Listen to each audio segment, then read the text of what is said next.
6 p.m. Two counselors are not here tonight, Counselor Moat and Counselor Lyons? Lyons. Thank you very much. All right. First item, Pledge of Allegiance. I pledge allegiance to the flag of the United States of America and to the republic for which it stands, one nation, under God, indivisible, with liberty and justice for all.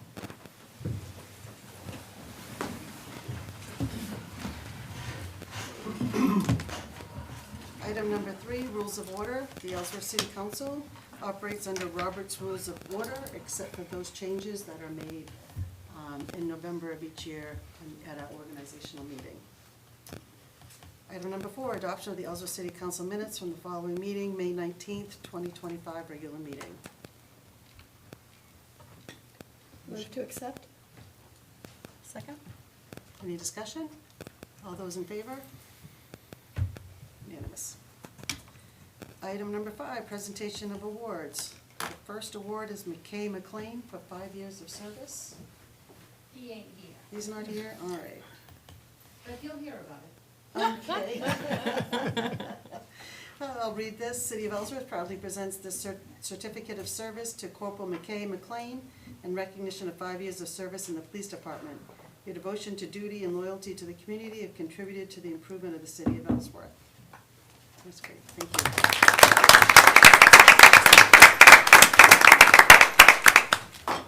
And the next one, He's here. Troy Byers. Come on up. Beers. 20 years I called him Byers. Hey, the City of Ellsworth proudly presents the certificate of service to Chief Troy Beers in recognition of 35 years of service to the police department, rising through the ranks to Chief of Police. Your devotion to duty and loyalty to the community have contributed to the improvement of the City of Ellsworth. Congratulations.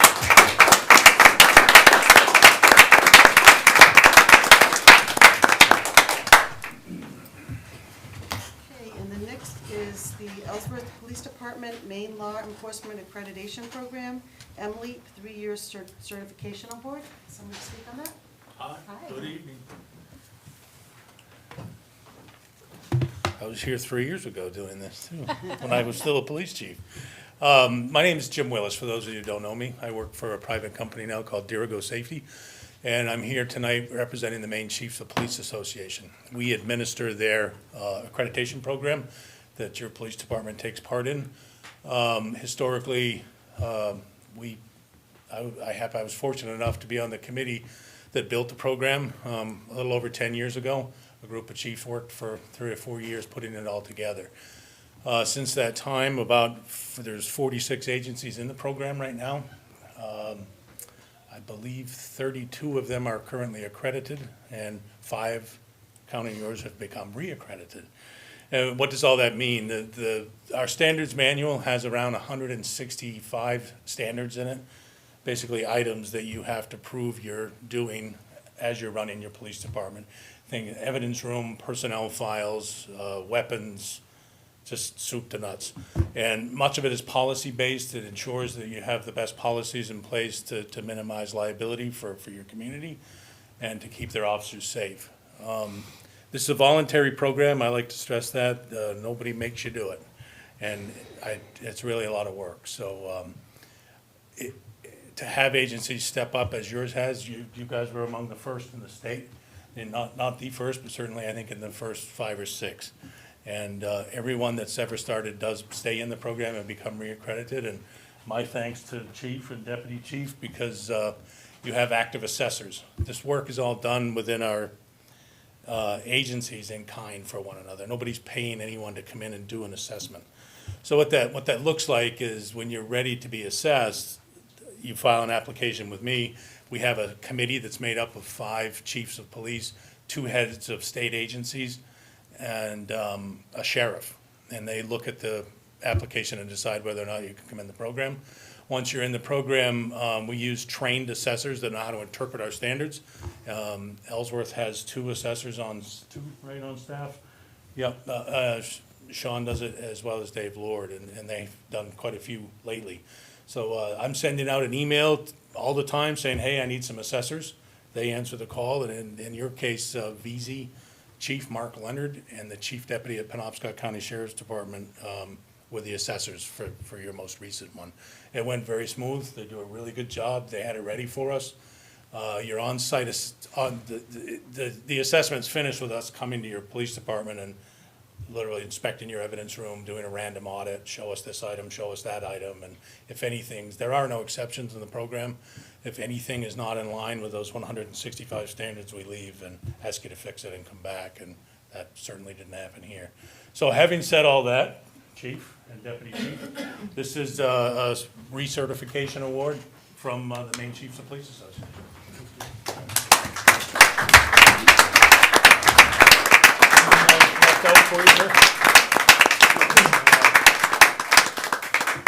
I would just say that a lot of work goes into it, and it's really the men and women of the department that get all the work done, follow the policies, do everything we need to do, so really the applause should be towards them.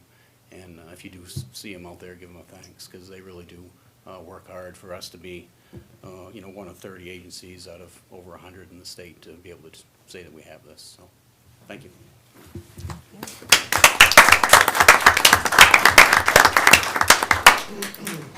I was gonna mention this under the councilor comments, but I think this makes a perfect time of doing it. I had texted Troy. We had a gentleman on Main Street. I was at one of the businesses, and he was obviously having some type of a breakdown. It went on for a little while, and they called 911, and the people in the business that I was at saw the police come up, and they said, oh, great, this is just what this poor man needs, is to be arrested by the police. And I watched, and there were quite a few, but police officers, because I think the county showed up too, but two of our police officers went and talked to that gentleman, treated him so kindly, and then the social person that works with you now, she came too, and they talked and discussed, and then someone came into the business to see what was happening. And I have to tell you, it was so impressive, and it was so kind, and it's so the community policing that, Ellsworth needs and wants. And all of the people in that business were commenting afterwards how you treated those people, and that gentleman, I mean. And so, thank you. And I really think that that's goes along with this right here, that you guys have worked so hard to bring this police department to something that, just we're so proud. We really and truly are. And thank you. Okay. Item number 6, city manager's report. Thank you, Chair Beal. The few quick things. First of all, I just want to talk kind of in general just about, how great things seem to be going in Ellsworth from like a macro perspective. I know Steve, you and I talked about this last week a bit about the new growth. We were at a groundbreaking for the Witham Hotel Group's Home to Suites, a Hilton property. I think it's around a $20 million project. And at the previous Chamber of Commerce meeting, during his speech accepting their top drawer award, he mentioned just like the reason for Ellsworth is because like Ellsworth's time is now, and that one really stuck with me on just, I think when I was doing my interviews, a lot of the words I heard from the community and council is kind of like Ellsworth is on the precipice. Ellsworth, and when he said that Ellsworth's time is now, I was like, wow, that's there's something there. And then also just the great partnership between the city and private investment. One of the other people receiving an award was Mickey Sumter, the former economic development director, who helped find that piece of land for them, 15 years ago or 10 years ago when that was. And probably, Michelle, you were involved in that too. So that nexus of those two things, when that's running well together, how great that is. I mean, we've got hundreds of millions of dollars in public and private investment, whether it's the courthouse, whether it's the High Street reconstruction, the Surrey Road water sewer line pieces, the $1.6 million in roads that we did this year all over the place, the new waste or the new water treatment plant we're going to be going into. I mean, this is, we've got the new Dysarts, the two large housing complexes. I mean, these are things that in rural America to have this much growth is pretty phenomenal. And I know that creates pressures too on organizations, but I just really, really excited about the state of the organization and also the state of city government. You know, we came in with a 2.9% inflationary level increase this year. We've kind of bringing our fiscal house in order, doing a lot of capital improvement planning, which we'll talk about more probably next month. But really, it feels like there's a lot of momentum going on right now. I'm really excited about that. One of those projects is we've got the EV charging project. You've probably seen the construction out here. So we cut out the lines so that they can wire those up, I believe tomorrow, and then we'll do some bridging online to make sure that those will be available soon. They will be paid for charging stations. We also have 2 municipal EV vehicles that'll be able to utilize those stations, and we did pilot trying to get some donations for the other free charging infrastructure, but it didn't really nearly generate enough income from the donations. So we're going to sunset the free chargers. That'll save the city around $7,000 per year. The city's side of the roughly $130,000 project was $10,000. So within 2 years, even if we weren't making money, that'll be a net positive, and quadruple the amount of EV infrastructure we have. We're going to set the rate at around 36 cents, and it's about 28 cents is the going rate for. So we'll continue to monitor that, see how much usage we're getting, how much revenue we're generating, and but really excited for that project. So that is that one. The Parks and Rec director interviews started today. I think we had over 50 applicants for the role, and really excited about our applicant pool. Top 5 are incredible rock stars. So hoping to have probably an offer by the end of the month, considering the quality of the applicant pool. I can't get to a start date because, as we've said to all the applicants, I'm a little flexible on the start date. If they want to start on July 1st when the funding is technically available, awesome. And if they're the right candidate, we'll do it. But if we have to wait till September and they're the perfect candidate, building this department is super important, and getting the right person in the right role, super important too. So. A little update on the Courthouse Road. For those that are not aware, the state judiciary has officially swapped their parcel of land on Surrey Road for the parcel the Wardwells previously owned off of High Street behind the L.L. Bean. So that is finalized. We're currently under contract for the purchase of the lands that would be part of the road to go to that courthouse location, and hope to have those contracts finalized with some final road design pieces by the end of this week, next week at the latest. So I'll probably be bringing that back to council now that once we're finalized on the road layout itself and start getting input and planning board processes, submissions to the DEP, et cetera. I think there's some council coordination and community coordination I want to do on. This is a big infrastructure piece as well, not just for the courthouse area, but for recreational opportunities, for multimodal. How do we build roads and infrastructure that are really going to be most important for the future of Ellsworth? So we'll start talking about that soon. We have a recreational cannabis workshop on June 24th next week at 6 p.m. This is kind of the round 2. That was canceled. That was strategy. Oh, okay. And strategy meeting was canceled, and we're going to push All right. that back. And we'll get into this on one of the agenda items. Okay. Where I feel like, it'll help there. So we're meeting with some one of the medicinal marijuana vendors here from Ellsworth to get some of their thoughts. We've some external vendors as well. I believe the Cannabis Policy Commission also is going to be attending to answer some of the additional questions we had with the planning board. I thought that was a great meeting with the planning board. It feels like we're kind of settling on getting the right regulatory framework for adding this piece to Ellsworth, which the voters approved last fall. And then a last kind of huge thanks to some critical staff and volunteers. Amanda Ray she's our public works administrator, has been going above and beyond over and over and over again. I went to the finance office a few weeks ago to sing my own praises on some operational changes we made last year on kind of deliverables and timelines for department heads and when they had to submit invoices. And I was saying, how great is it going? Has it been a game changer? And they basically said the real game changer was Amanda. And that she really has been working with all the public works teams who have probably the biggest pieces of the warrants in terms of just the stuff that has to be spent every single week to get all that paperwork organized beforehand so that she can go into the finance office and it makes their life infinitely easier. They're not chasing people down, trying to get those. So as always, you think you solve something, but it's really somebody else in the organization that was just doing an amazing job that's solving it for you. And she's on the wellness committee. She's on the internal communications committee. She's Solid waste. Yeah, she's just true blue Ellsworth, and really appreciate all the work she's done. And then a little bit of a volunteer note, Peter Leone from the Heart of Ellsworth Design Committee has done just a spectacular job helping out with the parklet and reimagining that space, and I've seen him out there all the time. I feel like sometimes there's just like these little volunteer fairies that just drop at the right place at the right time. It does look great, though. Yeah, he's doing a great job. You know, we just are onboarding last week, and our economic development director, but our previous economic development director really took the initiative with that space and had done an amazing job.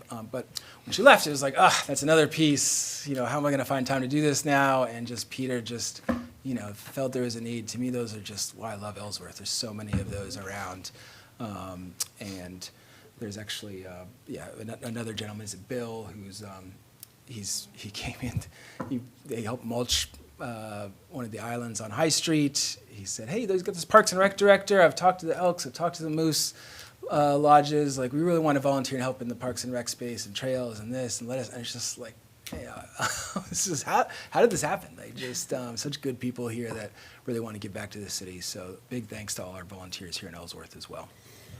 And that's it for me. Any questions for the manager? Just wanted to reiterate, because I've gotten this question somehow 5 or 6 times today, because everyone's looking at the construction site over here. You said $10,000 is what the taxpayers paid for the EV charger station. Correct. project. Yeah, and that'll be post the reimbursement structure. So I did confirm that the state efficiency main reimbursements are good to go, and then next year, now that the project's this year, we'll be claiming that. I know that sounds strange as a nonprofit, non-tax-paying entity to be paying a tax credit, but that was part of, I think, the Inflation Reduction Act allowed for nonprofits to also take advantage of, basically to be given a tax credit even though we don't pay taxes. So, correct. Awesome. Yeah. Okay, committee reports.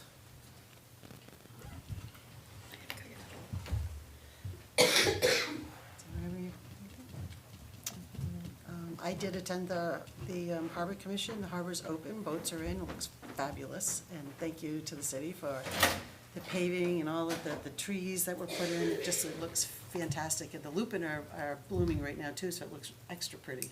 It's great on there.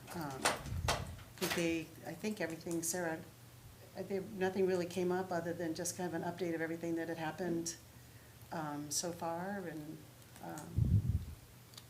looks good though, looks great. Rec Commission meets tomorrow morning, 8:30, if anybody's interested in showing up. We always love having people from the public there to give support and ask questions. We'll be nominating for approval a new member as well, which will bring us just about up to full capacity after a long time at being at full capacity. So Well, that's exciting, fantastic. yeah. That is exciting. That's fantastic.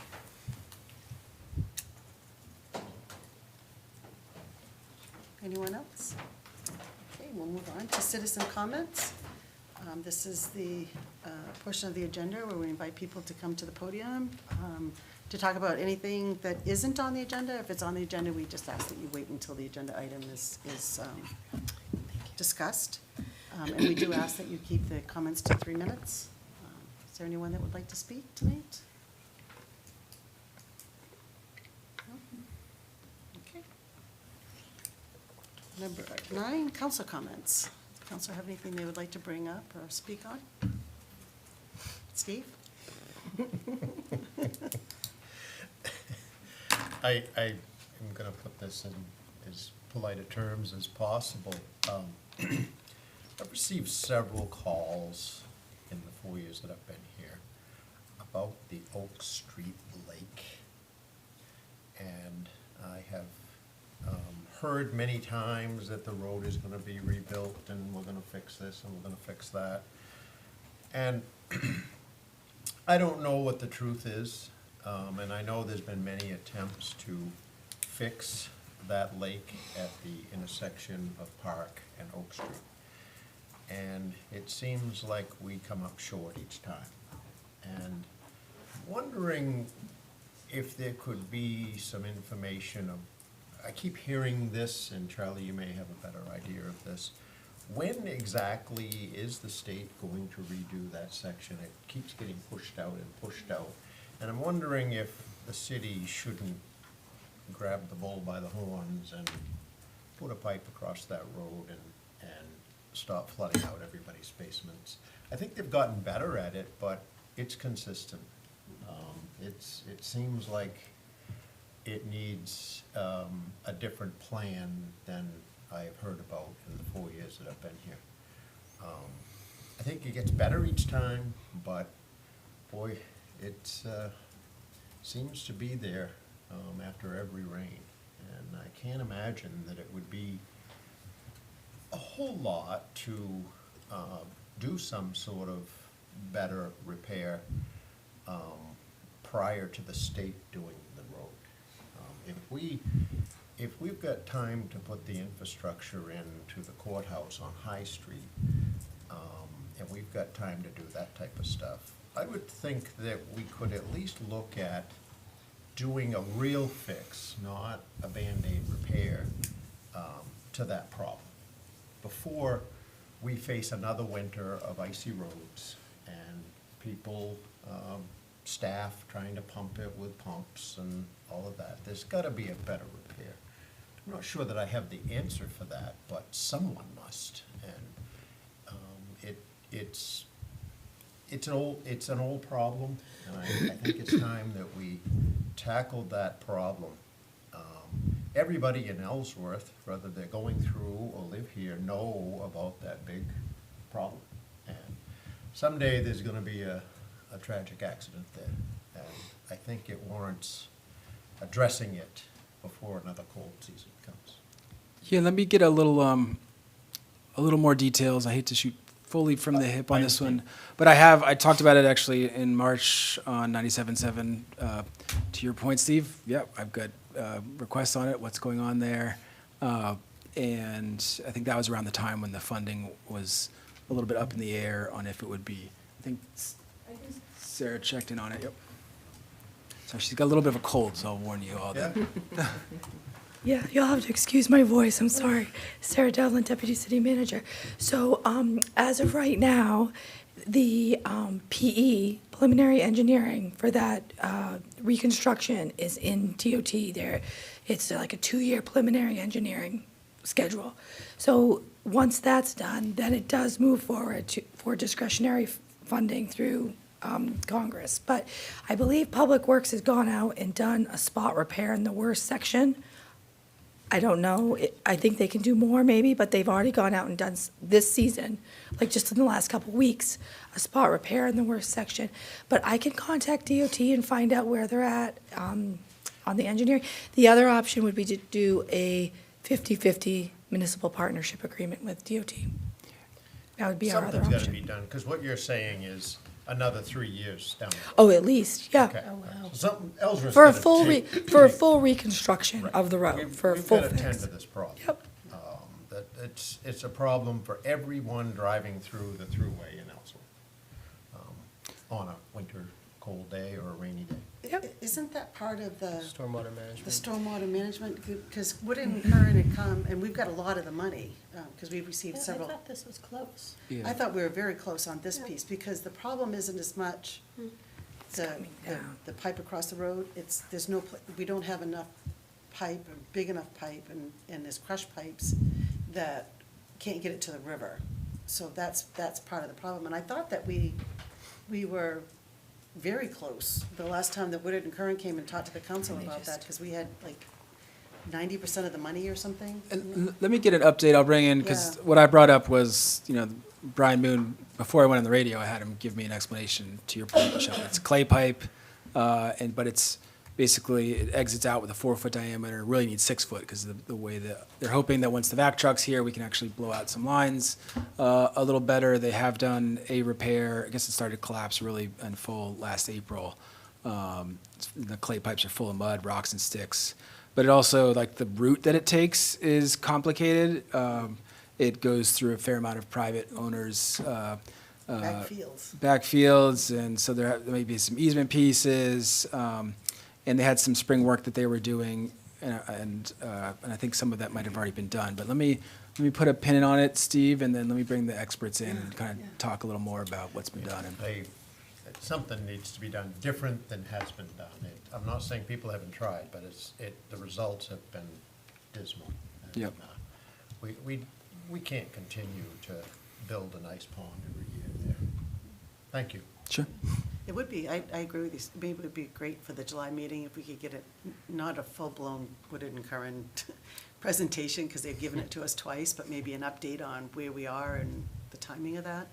Yeah, and I think we even talked Because about that's the area they were gonna start with on that project. Yeah, and that we own a piece of this too. Ours is kind of the drainage, so that the state does their Oak Street portion. So let me Right, get- we have to have that drainage done before they reconstruct. right. So Yeah, let me so, And maybe it's, and without getting too carried away, I think there's an immediate need before another cold season comes, and then there's a longer term need. The immediate need so far, since I've been here, is sump pumps and extra time with employees and trying to pump ice, and I think there's a more immediate need to improve that, whether it's a pipe across the road, whether it's an extra catch basin or something. And then there's a longer term plan, obviously, but I'd hate to go into another winter with this problem. I love that. We'll come back in July. We'll Yeah. talk about it while it's still, very fixable, while the ground's not frozen. Not fixable, but we can talk about what plans we could make this year in the short term, That'd and be then something. talk about more long-term pieces too. We have a late 2023 inventory by Woodard and Curran of the pipes. It's called Southwest Condition Overview Map of all of those stormwater drainage pipes and their condition that were graded by them for priority maintenance. So I can send that back around in case it was deep in my inbox here, so I'll send I that can't back believe you around. found that, good for you. It's deep. Okay, anything else? Okay, items 10 and 11 are part of the consent agenda. These two items are considered to be routine and will be enacted by one motion. There'll be no separate discussion of these items unless a council member so requests, in which event the item will be removed from the consent agenda and considered in its normal sequence on the agenda. Number 10, Council Order Number 062500, request of the tax collector to set the real estate and personal property tax due dates to September 11th, 2025 and March 12th, 2026, and an order of the municipal officers on the application of real estate and personal property tax payments. This order will allow for the tax collector and treasurer to apply tax payments against the oldest unpaid tax bills. Item 11, Council Order Number 062502, request of the Deputy City Clerk for review and acceptance of the results from the June 10th, 2025 City of Ellsworth School Budget Validation Election. Would anyone like to take either of those out of the consent agenda? If not, a motion? I move to approve the request of the tax collector, deputy treasurer, to set the real estate and personal property tax due dates to September 11th, 2025 and March 12th, 2026, as well as approving the order of the municipal officers to allow for the tax collector and treasurer to apply tax payments against the oldest unpaid tax bills. And 11? Sure. Let me go down there. You can actually just say move the Okay. consent agenda if I you want. Move the consent agenda? Yep. Okay, There you that's go. it? There you go. All right. I'm gonna use the shortcut, move the consent agenda. Do we have a second? Second. All those in favor? Thank you. Okay, new business, item number 12. I'm going to take these separately tonight. So the first license, public hearing and action on the application for renewal for Timothy Wedge, DBA The Break Room, 248 State Street, for renewal of a city Class B license, victual liquor and amusement, and renewal of a state restaurant Class 1, 2, 3, and 4 liquor license. I'll open the public meeting. This isn't a new license, so what would you like? this was the last minute, but Yes. everything is now in today. Move to approve. Second. Any discussion? Before we do anything else? Would anyone from the public like to speak on this? Okay, I'll close the public hearing. All those in favor? Unanimous. The second is Fogtown Brewing Company, 25 Pine Street, for renewal of a city Class B license, victular license, a liquor and amusement, renewal of a state brewing license, and a new restaurant Class 1 license. Madam Chair, I'll be recusing myself from the discussion and abstaining from voting, but we do have a manager here on the Zoom call if any counselors have questions about the new portion of our license. Would you like to explain what that is, the new license? Yes. Good evening. My name is Joy Cartwright, and I'm here today on behalf of Fogtown, as John said. We're incredibly proud to call Ellsworth our home and to be part of a community that continues to support local businesses like ours. We're here tonight with the goal to expand our license from a small brewery to include a full Class A restaurant. So the goal of this would be to allow us to combine our current licenses under one and to better support the growth of our food program. This would permit us to invest further in additional kitchen infrastructure, so we can offer a more robust and creative food menu.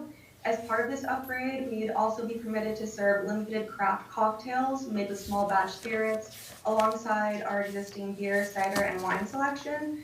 Nothing about our day-to-day operation is fundamentally changing. This really just simply gives us the flexibility to do more in our space and continue to enhance the customer experience. Thank you. I'm going to open the public hearing. Would anyone like to speak on this license? Okay. I'll close the public hearing. Does the council have any questions? Or, I'm sorry, Jenna? Joy. Sorry. Terrible names. Do we have a motion? I would move to approve the business license renewal for Fogtown Brewing Company. Second. Discussion? All those in favor? And one abstaining. Me too, so I haven't been here this year though, so it's a summer yet. Okay. Thank you, then- Joy. Thank you very much. Thank you. The next is Rosenberg Smith Enterprises, DBA Main Street Medical, 71 Main Street, for a new medical marijuana dispensary license, including a city victular license. Is there someone here from Rosenberg? Okay. Sure.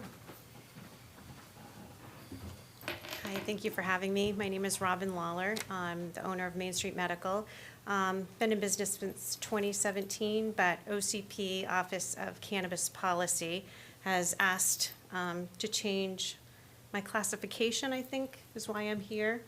So it's just that I'm listed as a cannabis dispensary. And Okay. so nothing's changed. Nothing's changed, No. okay. Yeah. All right, great. Does anyone have any questions? Is this, are we able to, I mean, our ordinance is not written and codified for this? It's a grandfather business from before when we did this. It was under retail, under code, I see. instead of as the medical. So it's kind of reason that it's considered new. They didn't have the correct licensing with the previous code enforcement office. Since 2017? So are you a medical marijuana dispensary? Yes. And the grandfathering would be as medical, because that's all that we have so far. Correct, Okay. yes. And this follows our ordinance for medical marijuana? All of the aspects of the business follows that ordinance, right? Okay. Because we already have a, sorry, I'm looking, because we have the existing one, because we have the one up on the hill. Okay. So since we're pondering, I'm just trying to get my bearings. Is this the one that I would recognize down on Main Street? Yes. Boss Lady? Correct. Okay, this is why I was hesitating. I'm sorry. Okay. Boss Lady is our CBD hemp brand, and we just kind of went with the Okay. logo, but the. So the business act- name is Main Street Medical, but we would recognize it Yes. as Boss Lady CBD. Thank you. Correct, yeah. And OCP is okay with this change, or is demanding the change? Yes, yes. Each year I'm inspected and just more paperwork. The industry is getting much tighter and regulated, and it was just one of the things that I had to change the classification, I guess. So did the license is changing and the cost of the license is changing? Nope, So they're no nope. longer under the code office, they're under the clerk's office with For the medical marijuana. the medical marijuana? I think before I paid a fee now that I'm under marijuana classification. Before, there was nothing, so, Right, you have a fee now, though? yes, Yes, okay. yep. And we've discussed coming back for the cannabis workshop, so. Sure am, yes. Great. I'll be here. Great. I'm gonna open the public hearing. Does anyone in the public like to have any questions about this license? Seeing none, I'm going to close the public hearing. Any additional questions, motion? I would move to approve the business license for Rosenberg Smith Enterprises doing business as Main Street Medical. Second? Any additional discussion? All those in favor? Unanimous. Okay.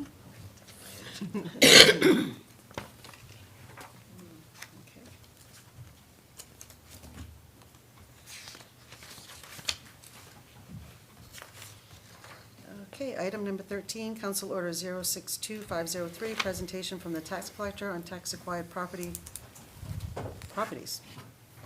sponsored by Councilor Halloran.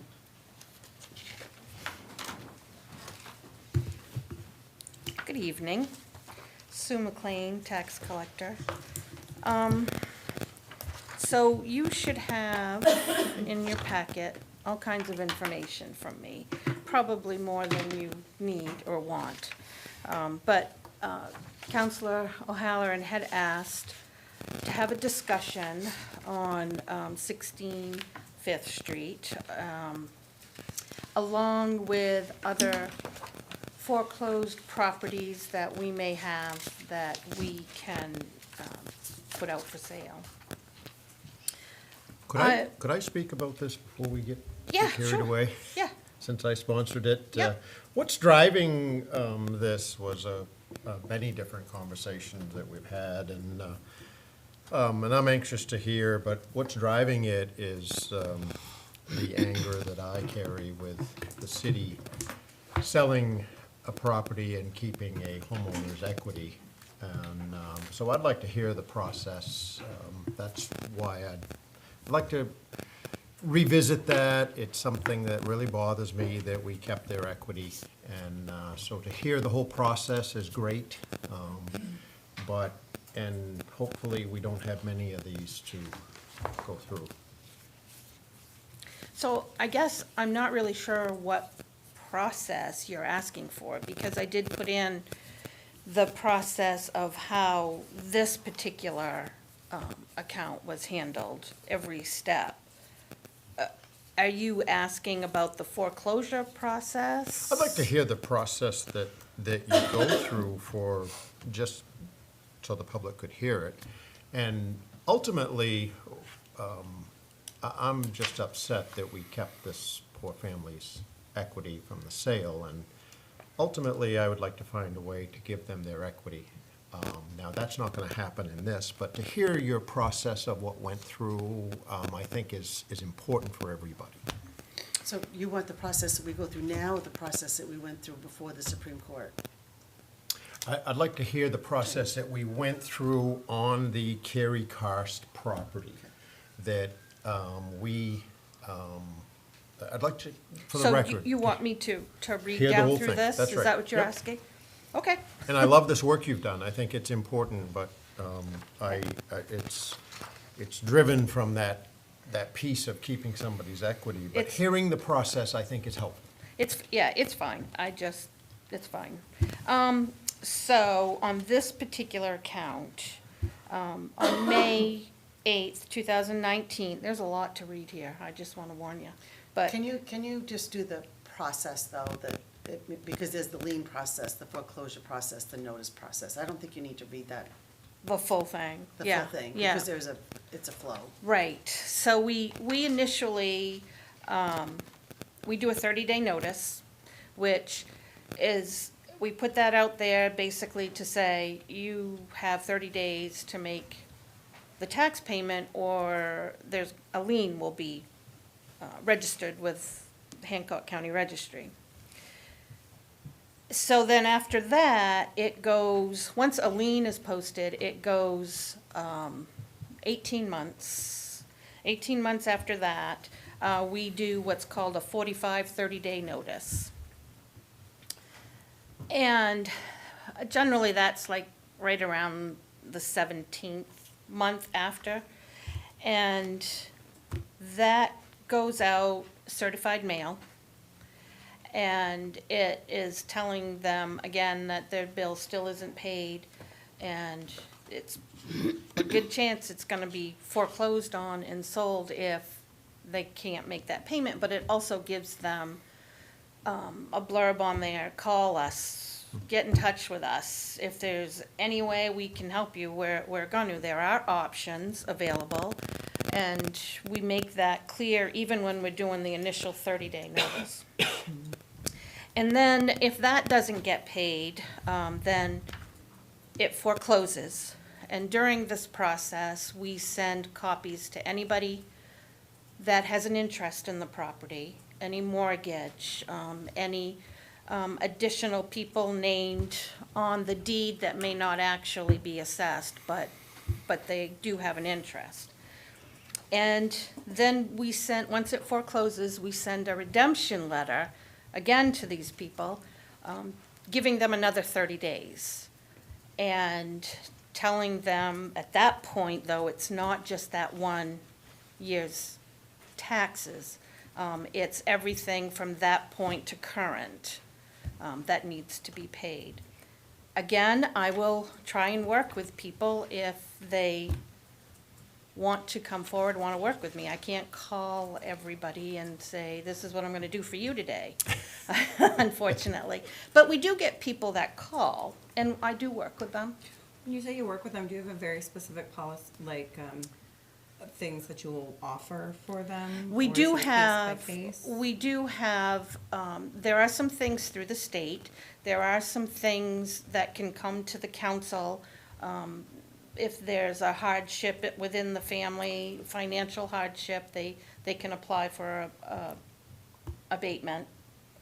And they can work with me personally. I'm willing to sit and talk to people and really try and work something out and help them beyond the initial official things that we have going on.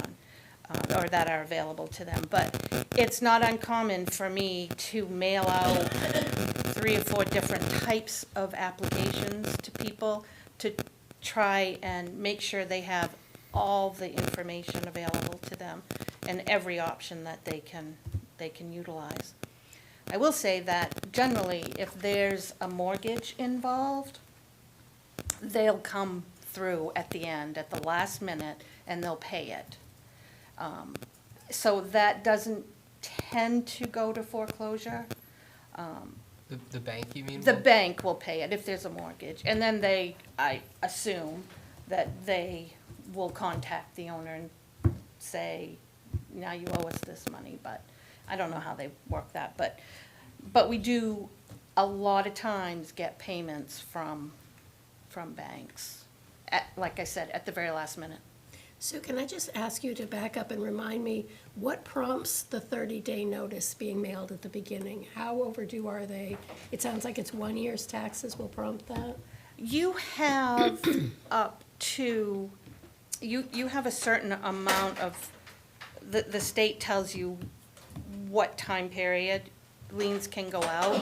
This year's liens, the 2025 liens, which I'm just starting to work on, they gave me from April, I think it was like 16 to August, I think it was like the 3rd or something like that. So how It's a- overdue are those tax payments that are kicking in for liens now, or would have been then? The liens, pretty close to a year, Okay. very close to a year. Yeah. But that initial 30-day notice is actually 30 days from when the tax payment was due, correct? No, that Initial one? 30-day notice that I mail is 30 days from when I process, I'm looking, it's like a pre-lien notice, like it's gonna be going to lien here, and that's usually in the last 4 months of the year, of that billing cycle. So it's not 30 days after the payment, it's coming up on a year? Yes. After that payment has been overdue? Okay. No, the lien notice comes out within so many days after the last payment is due in March. So what she's saying, so you pay your September and you pay your March. Anything that's overdue after that, 30 days after that or 45 days after that, you get a 30-day notice that you haven't paid your taxes, correct? And it's gonna go to lien. You lien the same year. Technically, yes, but it's like this year's, so as long, you have until actually the annual date, the annual of the commitment. So if the commitment is August 3rd, 24, Right. then you have up till August 3rd, 25 to lien those. But you can only do that in the last 4 to Right. 6 months, 4 months, I think. Yeah. So the taxes aren't a year overdue. The tax payment is like, it's the March 2025. So the commitment's in August. We pay those tax bills in September and Okay. March. The overdue notice comes after that March, so But it's only a few within the months same after year. that March, by the sound of it. It's not I full mean, year it can after. be Okay. anywhere from a Okay. few months to, I don't know, 6 months, I Okay, guess. I just needed that for context as we Yeah. were going through the other steps. Thank you. And if I may say, if you don't mind me helping Sue. Yeah, but- no, please. So, those notices, you have to know, there's very strict rules when you put a lien on, because it automatically goes to foreclosure. There's nothing, the city doesn't say you're foreclosed. Right. It's the timing and it's state law, it's state statute. So if you haven't paid by a certain date, it's 18 months after the lien goes on. It's just Okay. automatically a foreclosure. So anybody doing the title work will see that's foreclosed, they don't own that property anymore. So, so you have the lien notice, they have to go through the registry, make sure that they've notified every person that has a right to that property. So mortgage holders, Yep. deed holders, all of those, and they give them a 30-day notice. Then they send out the lien notice and say, we've put a lien on your property, and there's costs that go with that for the city. And then 18 months after that, so 17 months after that, we Yeah, send a kind of, 30-day yes. foreclosure notice. And they don't have to pay all the taxes due on that notice, they only have to pay that year's taxes that's under foreclosure.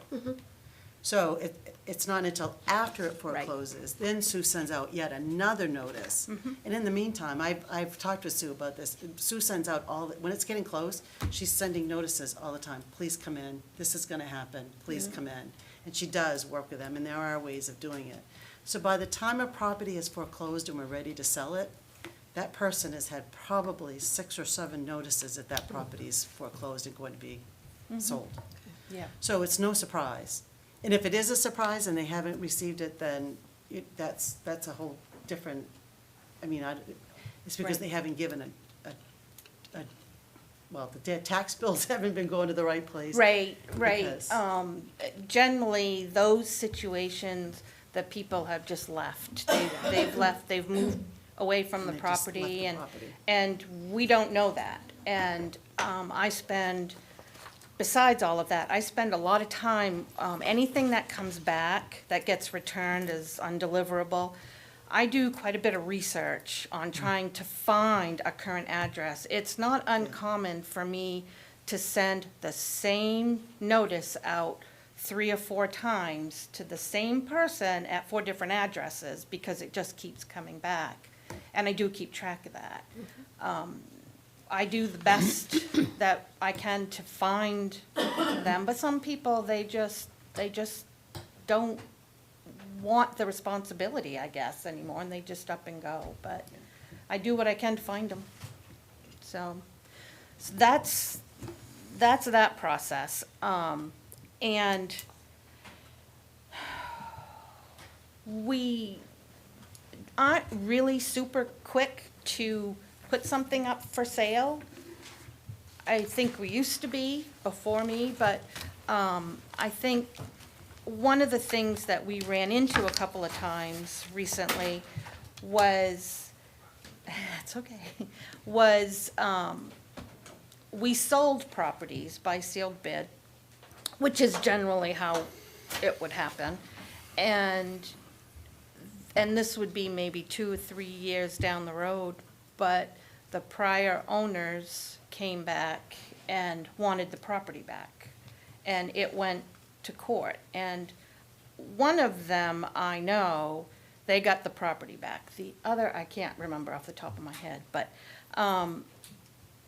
so in looking at the state statutes, it states, which is still current, if you have the property up until 5 years, a foreclosed piece of property, the prior owner has the right to come back and try and get it, take it to court.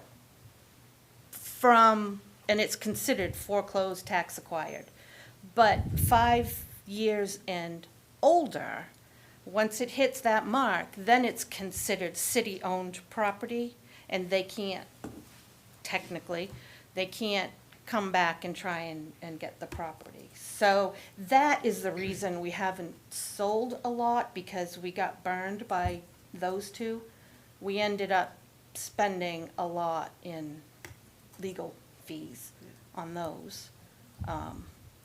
So, I mean, you know, I'll do what you want me to do. But that's where we're at. That particular property that you're questioning, the reason that came up when it did was because code was concerned about the property. They'd had a lot of complaints, and they wanted it listed as an abandoned or dangerous building.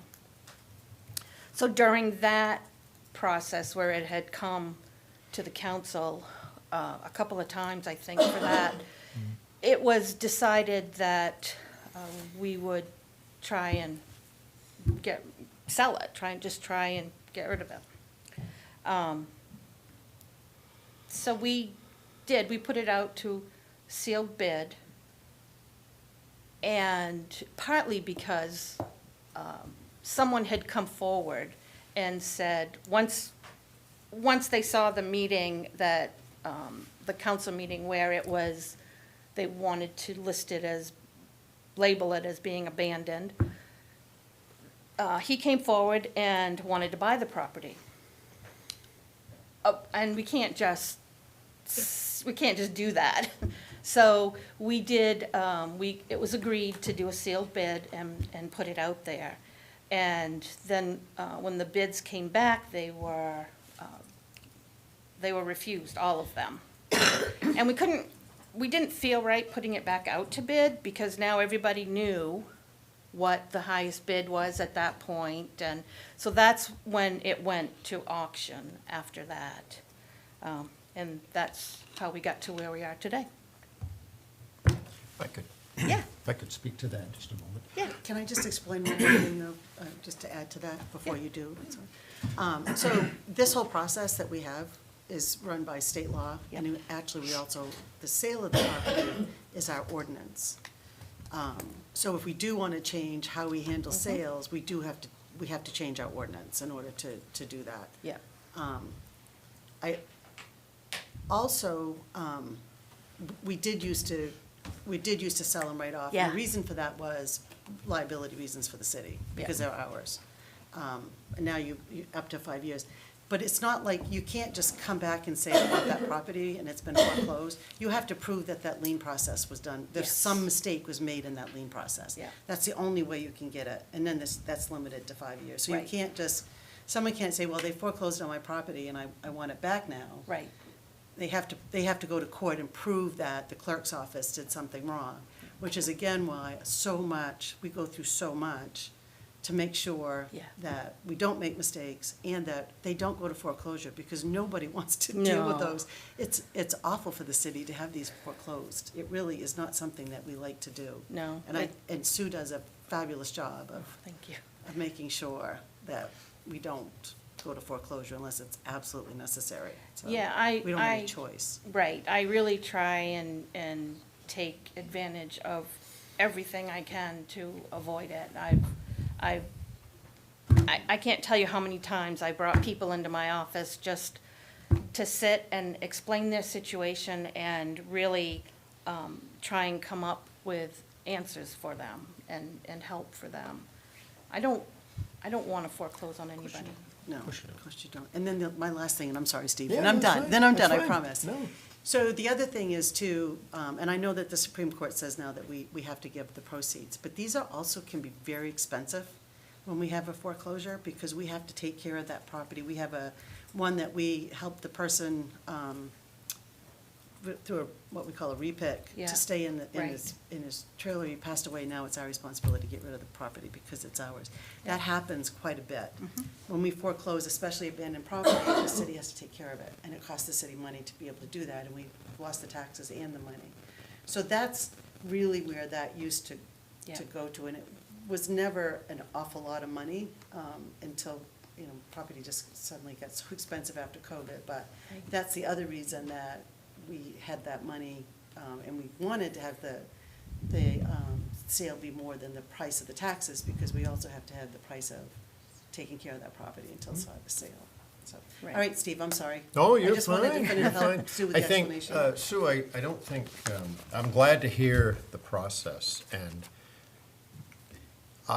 this isn't about the clerk's office, okay? In my feeling, I think the clerk's office did everything normally that you would do. My hang-up with this particular situation is this. I'm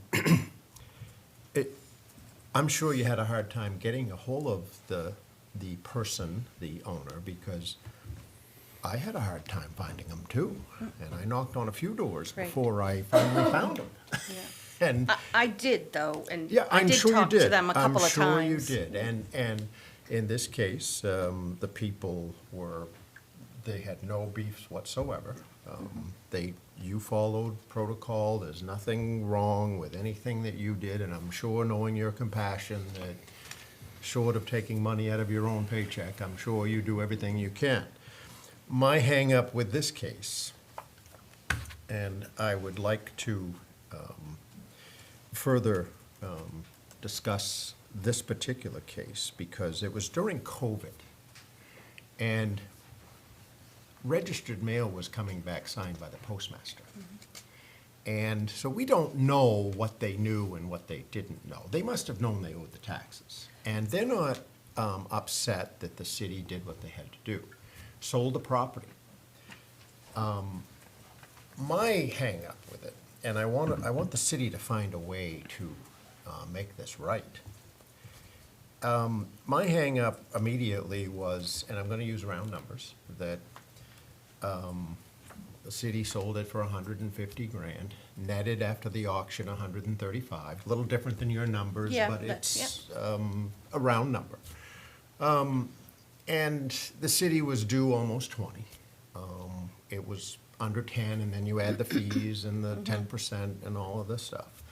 I just think it's a rarity that this happens, and I hate to see a family lose their family equity, which is all they had. And I would like to see the city of Ellsworth find a way to return their equity. And it's not about the process. The process has to go forward, because everybody needs the same treatment. But, boy, I hate seeing the city keep $115,000 of some poor family's equity of their home. And that's why I wanted to hear the process. I think this particular case was during COVID, and you had mentioned that a lot of the notices came back, postmaster, during COVID, I guess the COVID, yep. postmaster would sign Yep. the paperwork. And I'm just asking that the city find a way. Shortly after this happened, there was a Supreme Court ruling, or Superior Court, I'm not an Yeah, attorney. yeah, and it went attorneys into effect in this past August. Well, there was a ruling. Yes, the and court ruling in was shortly Minnesota, after. Michigan, Yep, whatever, yep. where the town had to return equity. And I guess that sets a precedent. And it was after the sale, but I complained about it before the court hearing or the ruling. And I don't think any judge makes the rules. I think they interpret the rules. And so there had to be rules that was interpreted. And I would just like to find some compassion in this from this council to return this family's equity. It's $115,000. I'm told that, obviously it's not for tonight. It could be another night. But I'm told that happens very rarely, that there is this kind of equity. Usually it's a negative equity sale. Is that fair to say? With the cost, yeah. Right, I mean, the city is due 20,000 and you collect 10 and you're eating the 10,000 bucks. So I'm just, I wanted to hear the process. And I have no problem with the process. People need to communicate problems. But it was during COVID. There was no, the signed receipts come back from the postmaster signing them. It was a hard person to find. They must have known that their family owed that. They did, because. Sure they did. In reaching them and talking to them, they're very nice. Oh, they're great. But they said, they told me they knew. They knew about this. They knew the money was due. They knew the bills were out there and the lien notices. They Couldn't pay knew and avoid the it. process, but they just didn't want to deal with it. They wanted to just step away Right. for a different, I don't know, better health, I guess, I don't know, but they just didn't want it anymore, and they just wanted to walk away. And in fact, he came in here and said the same thing. So I did talk to him a few times, and he really initially was kind of wanting to try and work something out, and then it just, I think it was too overwhelming, and he backed away again, but. My request, Charlie, would be on, if, I realize there's more discussion, but I would like to see on the, I would like to sponsor on the July agenda that it come before this council to return the equity to the Karst family. I was gonna ask, for example, if we took the LD 1841, the Supreme Court, whatever, the ruling, if we applied that retroactively, which I think that ruling said equity is returned after municipal is awarded its legal expenses, et cetera. If we applied that retroactively to the spirit of that, and applied it to this property, would that work? Is it as simple as that, with the city How retaining far 20? back do you want to go? No, That's a right. good question. Because it's also not even, I mean, I realize that this is a sensitive case. And my concern is, the first thing was legally, we couldn't return the money. Legally. We did not, I'm telling you, Steve, legally, the state told us, the state says, unless you specifically have it worked out on how to return the excess money, you cannot return it. And we didn't have that. In our ordinance. In our ordinance, yeah. So there was that. And then I don't know how many others of these we have. I mean, I've only been doing this, 3 or 4 years now. How many more do we have that kind of fell into this? I know a lot of them they're generally just the one. I mean, they've paid by bid basically just what's owed. And that may be 90% of them, but the 10% now, they're gonna all want theirs back as well. If we make this retroactive. Charlie? Yeah, that's kind of my sense, and one of the reasons I think was hoping to do the accounting of all the land too. We need a better process, get these back on the tax rolls as well, and also if there's a big windfall here and a ton of back taxes and other pieces, maybe we could have considered that as proceeds, but this wouldn't even cover that one. And then the other question I have is just, that precedent piece. We're about to talk about Bray soon as well, which is another, in some ways, like a precedent piece, when others may come forward to say, I'd like the city to do something similar for my piece. It's hard to do the full accounting of all of those pieces. Some of that's in rever, some in our municipal fires, others are not. So I think that could be the piece. Also, how to pay for it. So, we'd have to allocate it. Would it need to be considered as part of the next budget process? We want to do some other piece of fund balance. Would we want to try and clear the decks on these ones, and that could trigger that? So and also, is there the will in the council to kind of set that precedent too? So I could definitely look into, Steve. I'm asking for it to be an agenda item for July. Well, we can do that after the meeting, because we can't make any decisions at this meeting, No, but he's asking for that. I And let's understand, just I'm move on then. asking it to be on the agenda in July. Sure, I'll get a, And I'll give you the language that I'm wishing. Everyone can vote it down, that's no problem. yeah. But I'm asking for it to be an agenda item to return their equity. And I'll try to get the legal precedent piece out. The other thing that I We'll would, have to have a lot of information for that. well, the other thing that, when I brought this up originally at a finance meeting, right after it happened, Michelle, you and Tammy said that almost never happens. So if it almost never happens, that it's usually the other way around. There can't be that many We- to look. We've only sold one piece in 4 years that I've been here. Yeah, that's because I wouldn't let anybody sell anything. There you go. Until they was 5 years old. Yeah, but, I mean, how far back do you want to go? Right, that's my, I don't care how concern. far back you go, but you're worried about precedent, so let's get the facts of how many cases you have in the last 5 years. Whatever, get some legal advice. We got plenty of legal bills around here, so we ought to be able to call a lawyer and find out, but we've got to find a way to give this man, Are they his asking for this, equity or is this back. just you? no, this is me. Okay. This is not fair. Later on in the evening, we're asked to write off $45,000 in unpaid taxes. And we're gonna vote on that. So why can't we in July vote on, we're gonna let people out of $45,000 worth of bills later on tonight. Let's at least in July talk about refunding their money.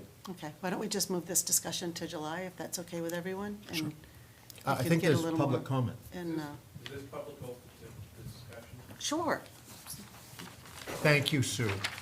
thanks, Sue. Thanks, sir. sure, I'm not going anywhere. I got. I know you got the next one coming up. Sue's night. This is the solution. Hi, Gordon Workman, Ellsworth, a resident of Ellsworth. When this happened, I contacted, when I knew this was coming up and all this was happening, I contacted Kerry Curtis. I found him and I talked to him and I said, you need to really jump on this. They're gonna sell your dad's property. Now, when it was decided to go out for a bid, there was a discussion about that whole deal. And the discussion was, and you can look it up, if he's willing to bid the 20,000, because we can accept any and all bids, so we can accept his $20,000 bid. Well, there was a $20,000 bid, but the motion was to accept the high bid. And that's when I did point of order and come up and said, wait a minute. You were supposed to accept the $20,000 bid, because that's what you were supposed to do, because I do believe it was Michelle that said, if he's willing to come in and bid 20,000, we'll accept that bid. I don't think So it's- then you- I think it's- I think if you go back, you'll read it, you'll see. And all of a sudden they said, oh, well, we won't accept any bids. So then it went out for auction. And that's when he got really frustrated. So, Yeah, if I remember correctly, the Karst family sat here and were pretty embarrassed about the whole thing, if I remember correctly, and had said they had no problem with anything. yeah. And that was the end of it. They didn't want to be in that position, and they did not want to be brought out in front of everyone that they didn't pay their taxes and they'd lost their home. And if I remember correctly, I then said, we've dragged this out for this poor family too long, let's just make a decision on this. So, and that's in the minutes, I'm sure, but Yeah. if we could, let's bring this up next, because we can't make a decision tonight. No, I was just throwing that for But I discussion. appreciate that. No, I appreciate the Because that was input, part but- of the discussion when it was decided to go off a sealed bid. I'm pretty sure that's. We can in go the back minutes. through before the July meeting, and you provided the minutes to Yes, those I did, meetings, so yeah. we can go back through that again for the July And meeting. my recollection of that is that you had stated only that we can accept any bid. Right. We don't have to take the highest bid. I think that was how you had worded that, so Yeah. it's up to interpretation again. So I think we're off the agenda item now, because this was supposed to be a discussion about process, not about this one family. So, does anyone else, before you go, Charlie, does anyone else have anything they'd like to say before I? Okay, Charlie? Just see, we'll bring back in July, we'll public hearing it so it can be discussion and potential action. And we'll get some legal opinion on what that process would need to be, also what that funded account would need to be potentially, Steve, and maybe I can work with you offline on kind of what you'd like to see on that. Whatever, we found a way to take the money, let's find a way to give it back to them. Okay. I'm sorry, I'm just listening. Are we all set? Any other, about the process, because this is what the agenda item is? And to me, that's the other kind of big piece here too, is the process also on this. I would like to start moving forward with getting these back on the rolls and moving forward, not just kind of aggregating. So I don't, maybe not July, maybe I'll look towards August to work with Sue and team on a plan. Here's a process, we're gonna put them with the real estate agent and follow the new MMA guidance on this. 12 months, they'll be out there for potential purchase at highest value through a real estate agent, and then if they don't sell, then we have a different process. But maybe starting in August, we'll move forward on that piece, but in July, we'll come back for discussion and potential action on return of the proceeds to the Karst family. Sounds great. Thank you. Okay. Next item, thank you. Item number 14, request of the tax collector, Council Order 052504, request of the tax collector, deputy treasurer to set the interest rate on overdue taxes at 6%. Yeah, it's currently, the treasurer of state bases the interest rate on what is published as prime rate in the Wall Street Journal. And generally, that's the first business day of the year. And so this year, they've set it at 7.5%. And which last year, it was set at 8.5%, so it's gone down a little. I'm recommending we stick with the 6% that we have right now, and over the last 5 years, we've had all but 1 year at 6%. So I'm just thinking maybe we just keep it at the 6%, but whatever you decide.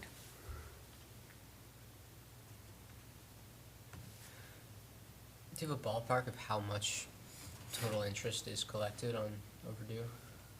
I don't have that figure in front of me. I'm sorry.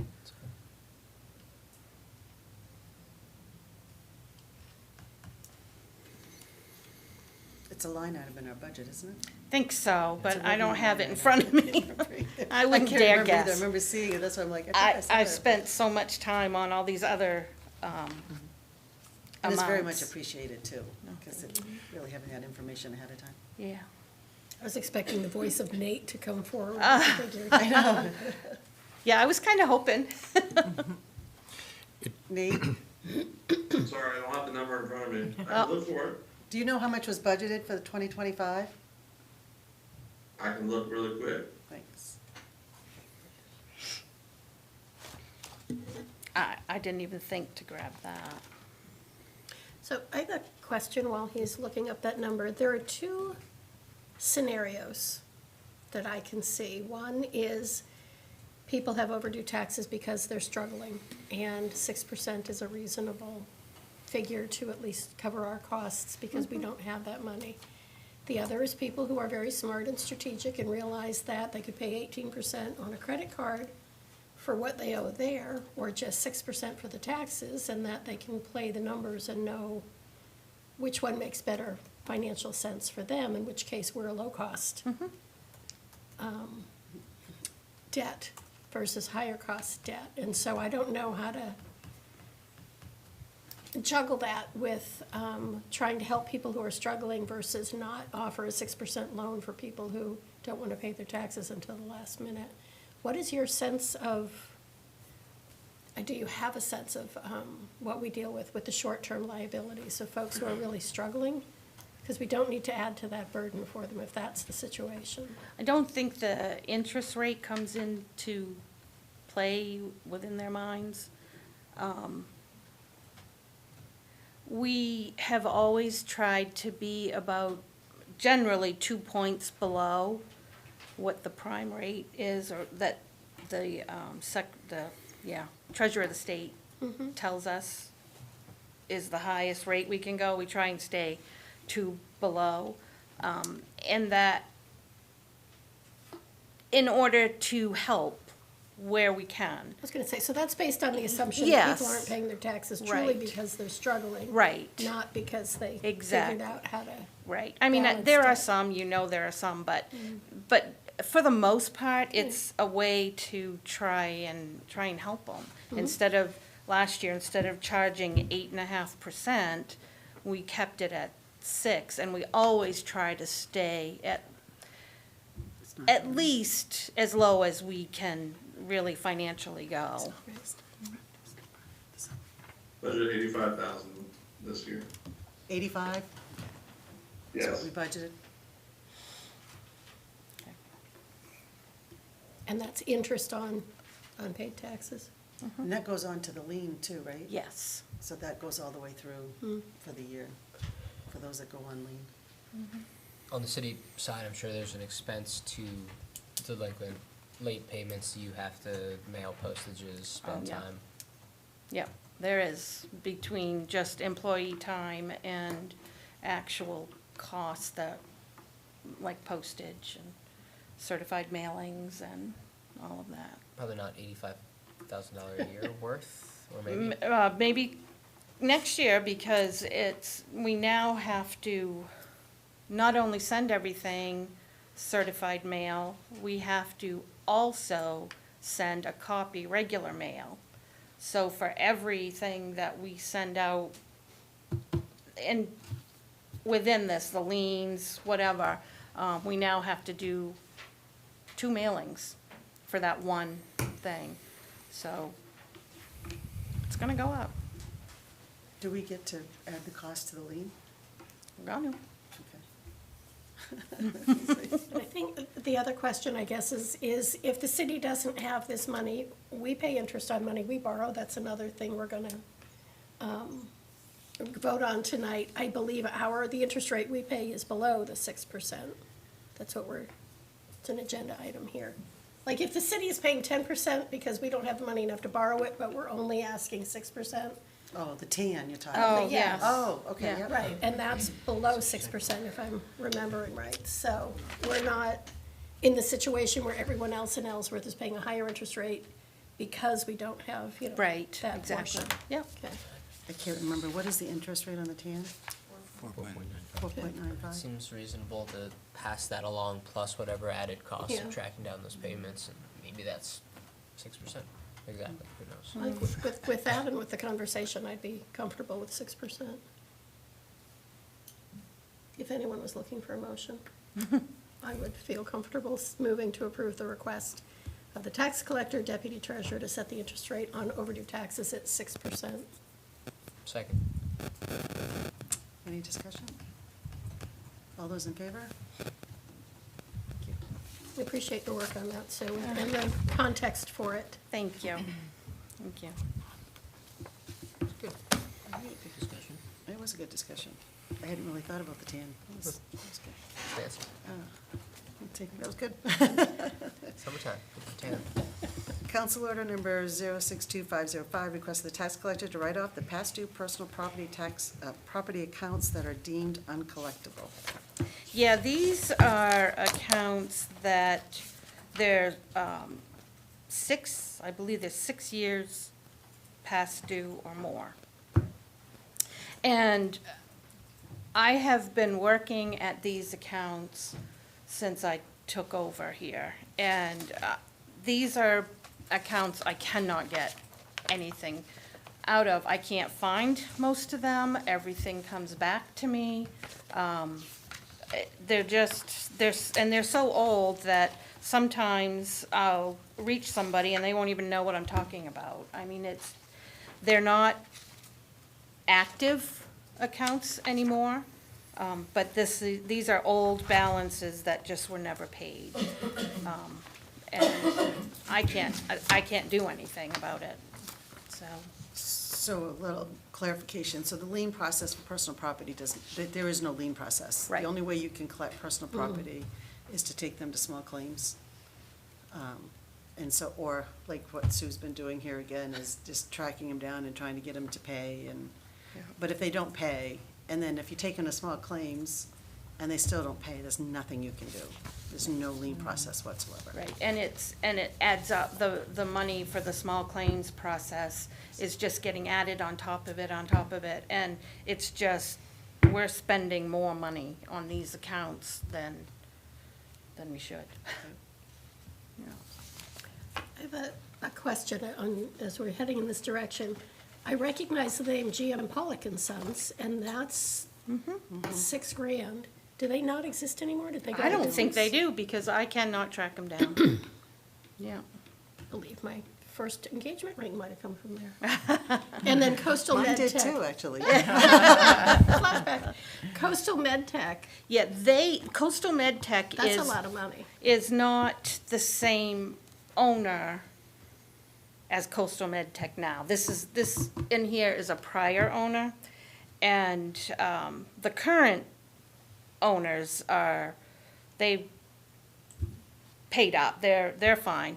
This one, these people disappeared on me. I can't, again, it's another one that I just can't find. And part of the problem with personal property is when it changes hands and there's a new owner, that new owner isn't responsible for the prior owner's bills. It's not like a home, it's not like real estate.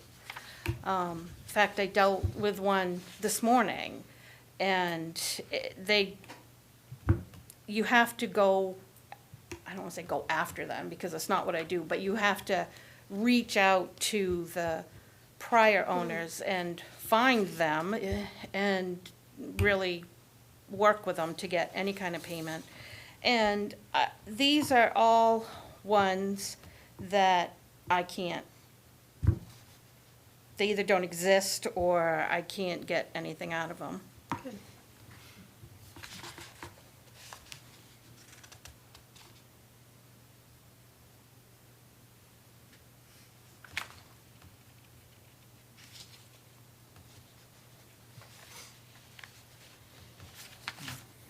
Steve? It appears all of these are extremely old. And it also appears that you're just putting good money after bad money. And I guess, there's $45,000 here that dates back quite a few years. If you went and pulled a aging list, if that's what you call it in government, like current, like within the last 5 years, would it be equal to this amount, or is this just the worst part? This and is the there's more to worst. come? Yeah. We are not in this kind of position now with current ones. Okay. I'm more on top of that. In fact, I have one of my deputies actually assigned to dealing with personal property billings. And they're making phone calls and they're sending letters, and I'm getting phone calls back from people, so I know that it's working. And Yeah. to just weigh in a little bit more, there's probably much better use of the staff's time than chasing missing businesses that aren't in existence anymore. So I understand that. I totally get that. It's a clearing of the deck, and there's nothing, I mean, these are old. At what point do you just say, hey, enough is enough? That's where I'm at. Yeah.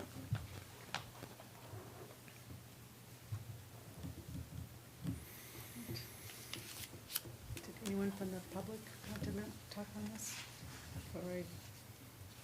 Okay, do we have a motion? You're not gonna, Steve?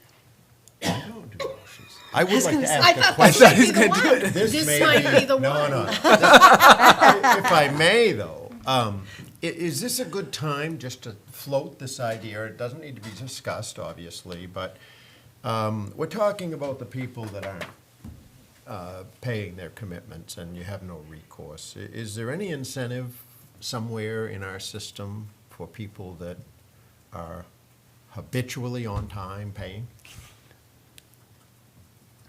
Well, it's their taxes, so they should be anyway, but I don't Well, know. I have to ask Yeah. that question because it seems Well, like we're dealing with the Yeah, delinquents. one of the things is they'll get their business license. I Okay. mean, we're Oh, that's right. very, very strict on that. I will not sign off if they haven't paid. Okay. Ebony can tell you to a fault, probably. So, there is that.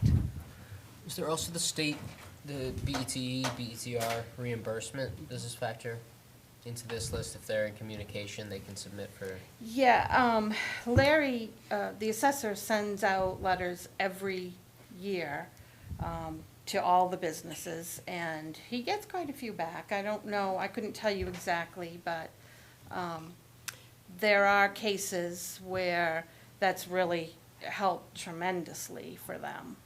But, I mean, they have to respond to it, that's the only thing. Wouldn't it be nice if we could apply? Yeah, As the city, for taxes that weren't paid, we should get. either Yeah, right? Better reimbursement? yeah, yeah. For what wasn't paid. But, I mean, it looks like these are businesses that went under, they walked away. I get it. That's exactly what it is. Yeah. So I would move to approve the request of the tax collector to write off $45,129.15 in the past due personal property accounts that are deemed uncollectible according to the attached documents. I'll second. Further discussion? All those in favor? Unanimous. That is all I have. Thank you, Sue. very much. Okay, item 16, council order number 062506, appointment of city officials by the city council. I'd like to take these in order, if I could. So we'd start with the reappointments.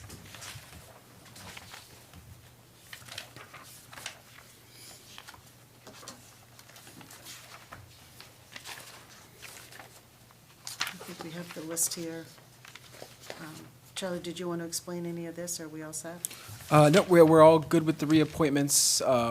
Checked in with commission chairs, and there's a little bit of background information on any of the members in here, but just want to make sure that they're ready to move forward. I think there might be a time might want to revisit kind of the charter potentially on creating a standard reappointments process across boards and commissions.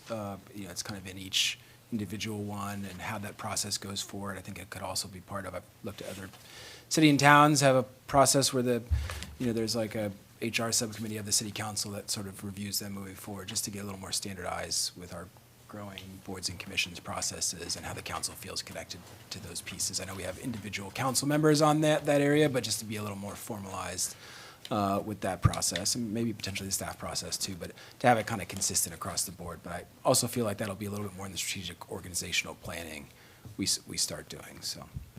But besides that, good to go towards reappointments, and we reviewed everyone, and good to go. Council? Good. Do A.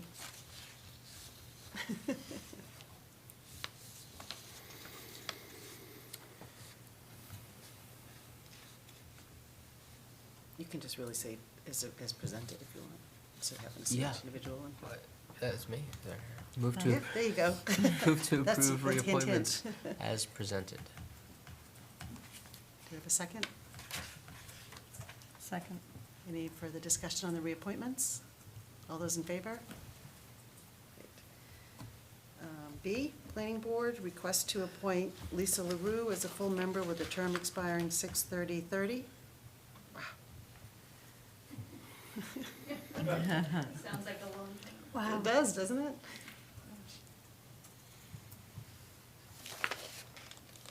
It is.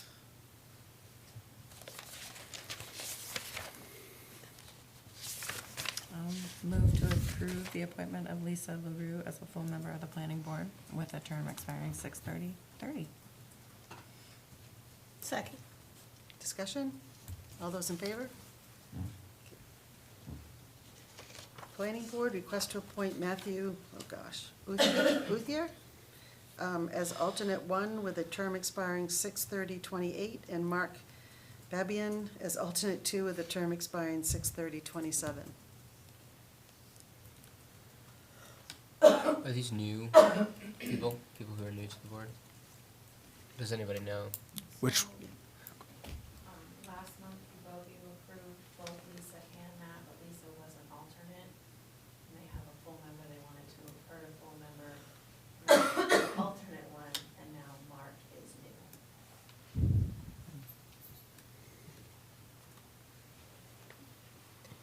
And Charlie, they've been through a process? yep, we reached out to the commission boards and chairs, and got some background information on them, and, everybody either wanted to be reappointed, or, that's on the list, so ready to move forward.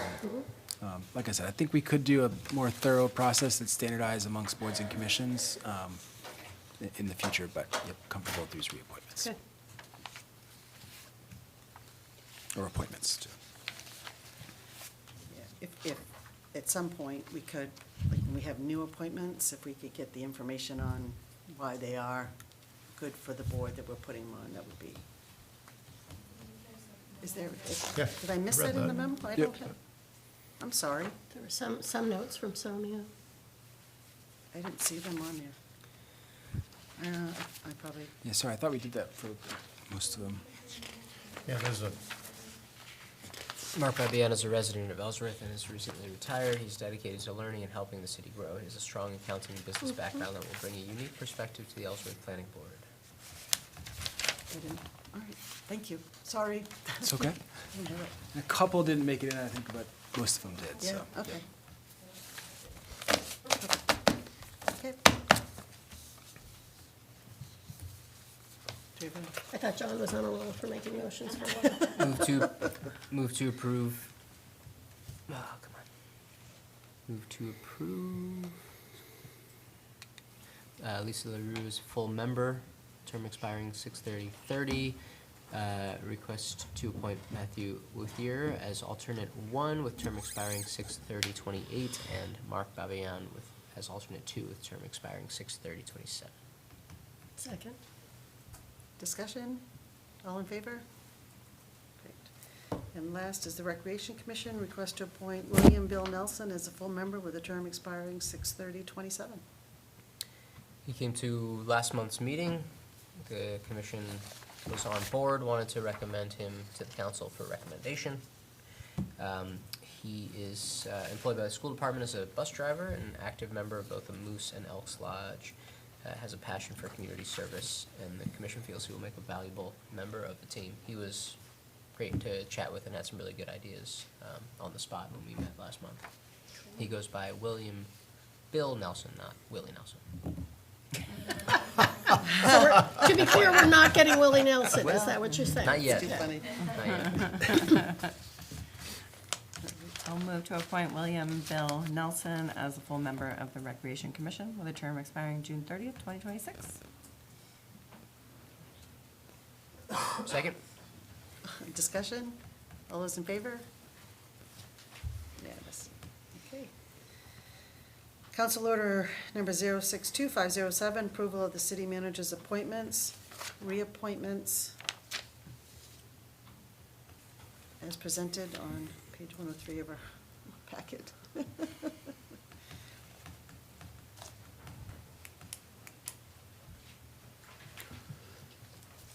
Yep, this is the, the latest round of reappointments for every year for these folks to move forward. I think this one also could maybe use a refresh when we're looking at boards and, why we do a little more background, council involvement in kind of the appointment process. It feels a little rote. There was a piece recently they have there's obviously kind of an oath aspect to it that we've had in previous years, even for boards and commission members, and so I want to just get a little more dialed in on this piece in the future. I could also see some other, but it's the reappointment of the administrative appointees from the city manager, and that's pretty much it. Just while we're talking more broad strokes as well, I know that comprehensive plan steering committee talked briefly about the boards and commissions, and it could be nice, as we're looking at this and revamping, that the chair or maybe even the full commission or board maybe once a year comes before the council and sort of states, hey, this is kind of our goals for the coming year, here's a couple of things that we're looking at, and we can, do the same thing. This is kind of the information we'd like as a council to hear from you, and here's how your roles reflect the comprehensive plan's bullet points as well. Yeah, that's kind of what are we trying to get out of this piece, right? I looked in kind of government sludge and certain things that you keep doing it. Like, what is the purpose? You guys getting what do you get out of it? Of course, we've brought new people and managers. We've brought them to the council and talk about the administrative appointment. Sometimes councilors have voted for, and sometimes they voted against. But it feels like this annual reappointment piece. How do we make it? Do we want to just live with it as being kind of rote and we reappoint? I think as we talked about with the boards and commissions, I think there is probably a better process there. That I know the staff. Obviously, we've revamped our entire hiring process with committees. We're doing one right now, scoring rounds. We're very diligent on that that side of things. So, but there might be new counselors, and do you want full background information on people's, just to make it a little more productive? So.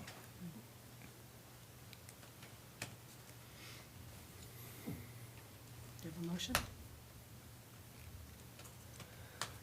Move to approve the confirmation of city manager's appointments. Do you want the whereas? No, as provided. As provided in this massive list. I was afraid there wouldn't be a lot of whereases to This is recite. publicly available as well, if people want to take a look and.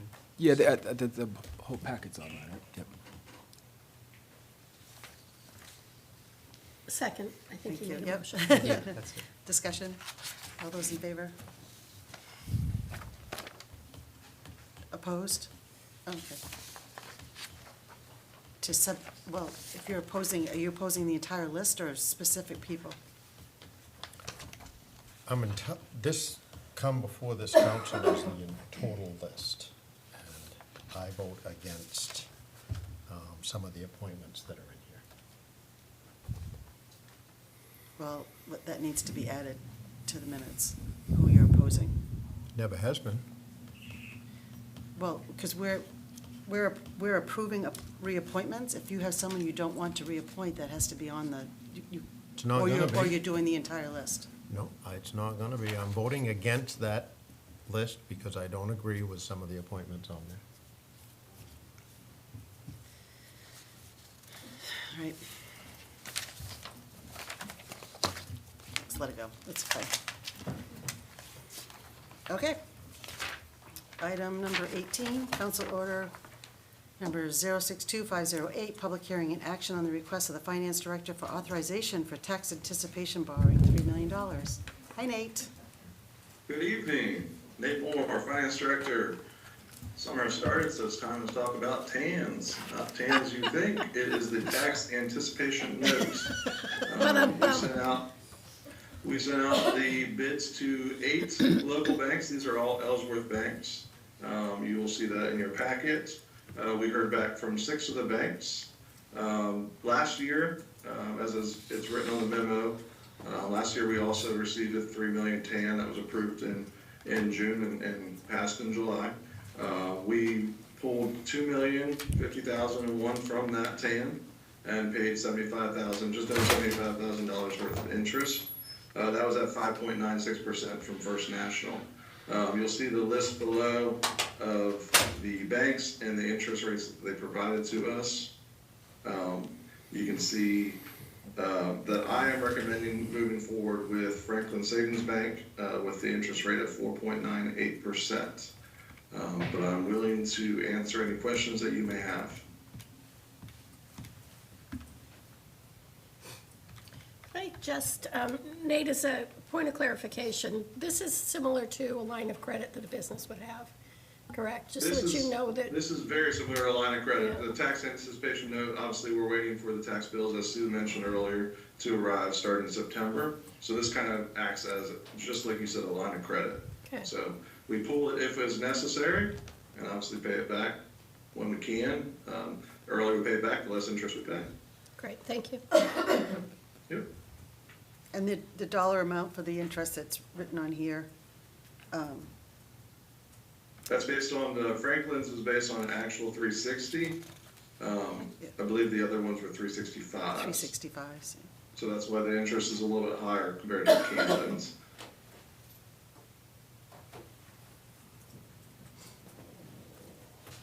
But obviously, the comprehensive deposit relationship, obviously, we have a relationship right now with First National.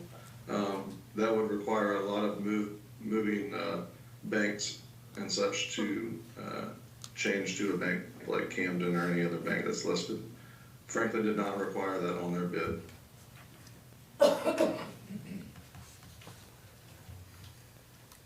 Appreciate you looking into local banks. I think that's important.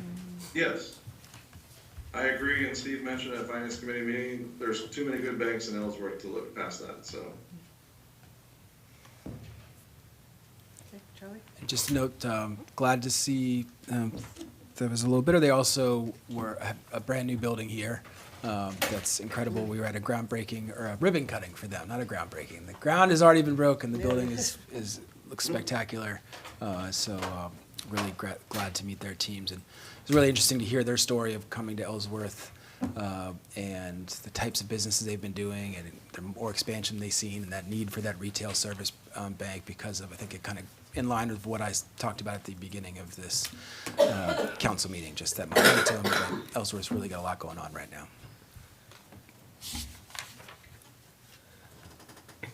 Move to award the tax anticipation note low bid to Franklin Savings Bank at an interest rate of 4.98%. Second? Discussion? All those in favor? Thank you. Thank you. Thanks, Nate. Yep.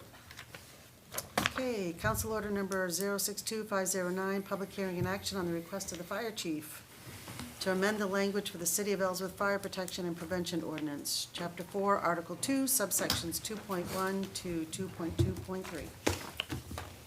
Good evening, Council. Scott Guillermo, Fire Chief.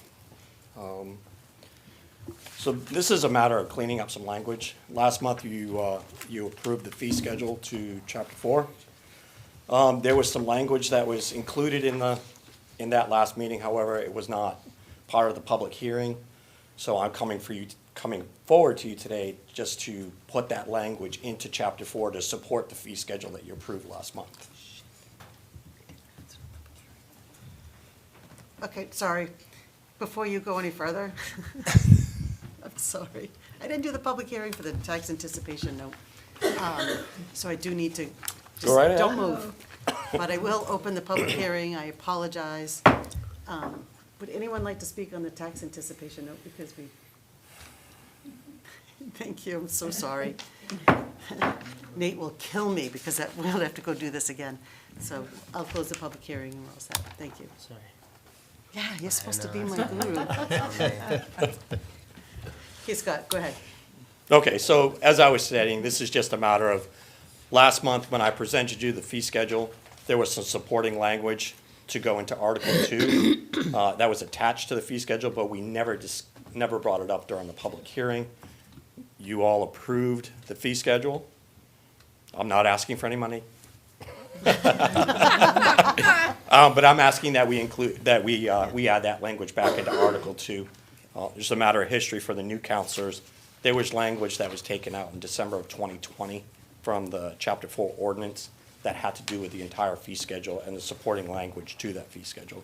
So this is just a matter of putting some things back into place to allow us to move forward.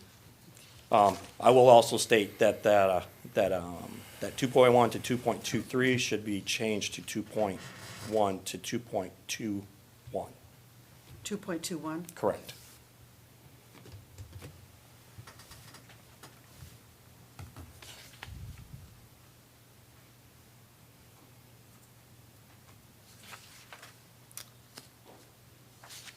Does the council, before I open up the public hearing, do you need additional information from Ms. Chubb? Our fire chief, sorry. Okay. I'm going to open the public hearing. Would anyone like to ask questions, comment on this request? Seeing none, I'll close the public hearing. Council? Move to approve the request of the fire chief to amend the language of the Ellsworth City Fire Protection and Prevention Ordinance, Chapter 4, Article 2, subsection 2.2.1 to 2.2.3. 2.2.1. Should be. Did I say that? 2.1 through 2.2.3. 2.1. Section. Too many digits. Friendly amendment to myself, 2.1 to section 2.2.1. Correct. Why would they? Second. Discussion? All those in favor? Opposed? Thank you. Item number 20, council order number 052501, public hearing and action on the request of the city manager to enter into a contract with Street Scan for up to $25,000 to inventory and condition assessment of all city streets. Thank you. Great, thank you. We've talked about this a bit. I know we've did about 1.6 million in roads. That was kind of out of the local roads committee and discussion on how to move that forward. I think they were excellent roads, but we've obviously got a lot. We knew that was sort of the first tranche in a long backlog of pieces. Sarah and I are working obviously on the capital improvement planning process. Roads and infrastructure is a huge part of that here in Ellsworth. I know that we're doing a lot of repair work right now, but we're also we, at a City and Town Managers Association meeting, we saw a presentation from, I think it was the Camden town manager on a vendor they had been using for using LiDAR and street scanning technology to really have a data-driven accounting of the roads. I think the roads that we did are excellent and great, but really want to, as we're looking towards the capital improvement plan, and the roads is a big part of this, to have a really data-driven accounting of the conditions. We're just such, a large city landmass that hearing that presentation, really that needs to be a pretty central part of our capital improvement plan. So we looked into 3 vendors on this piece, Sewell, Violytics, and Street Scan, and really felt that Street Scan was the most comprehensive solution. It includes with the LiDAR, also it included the sidewalks pieces, a pretty extensive amount of roads. I mean, to give you some idea of what this is like, it's kind of like those Google cars that have a zillion cameras on them and go through every stitch of road that we have. And then it'll also produce reports that we can use that'll be very, very helpful for the financing piece. So we can put a budget in there, and it can kind of basically help us determine how to best use that budget. Obviously, we won't just take the data and run with it, but as I've talked before in council meetings, really want to start, especially with our roads, going to a process that's a little bit, this meeting, that meeting, this is what we think should be there, to almost, an algorithmic view of our roads. This is the assessment, and also following up year to year to see how these pieces are changing. That's why it's kind of a 3-year contracted piece. Also, the reason we have the local, or we added the main DOT roads in the urban compact, we've had a few areas where we really felt like the DOT should probably take a look at the road, but it's not on their tier 1 list. And while we have them here, having our own assessments of those roads, to have the data to maybe go to main DOT and say, hey, this is, I think Bayside is one of those ones we've been talking about lately, and we've been talking to the DOT. So having the data, look, this is exactly this condition, this is, we need you, it's your responsibility via the urban compact to do this. So while that scan is happening, also having an assessment of those pieces. And this one can be very detailed and accurate in terms of, hey, there's some cracks here, we need to crack seal these pieces, and having that really accurate assessment of our roads year in, year out, as we're looking to get up to date on our on some of our largest pieces of infrastructure that need work, and this is one too that, you know, looking ahead can really help out so we don't get in this position again. And Chair, it looks like you have a question. Well, because it's a 3-year contract, but you're asking for only a public hearing and up to 25,000? So for this, that's for this year out of the, I should have mentioned on the account here, out of the capital roads account, the highway department. But you're doing a 3-year contract. So it actually, you can't sign a 3-year contract without funding for the whole 3 years? Okay, so even though we're only paying 22,000 of it this year, we'd have to technically assign. Because you're guaranteeing them 3 years, so you have to have the funding for it. We could pull it out of some of the reserve account, or say that it's out of the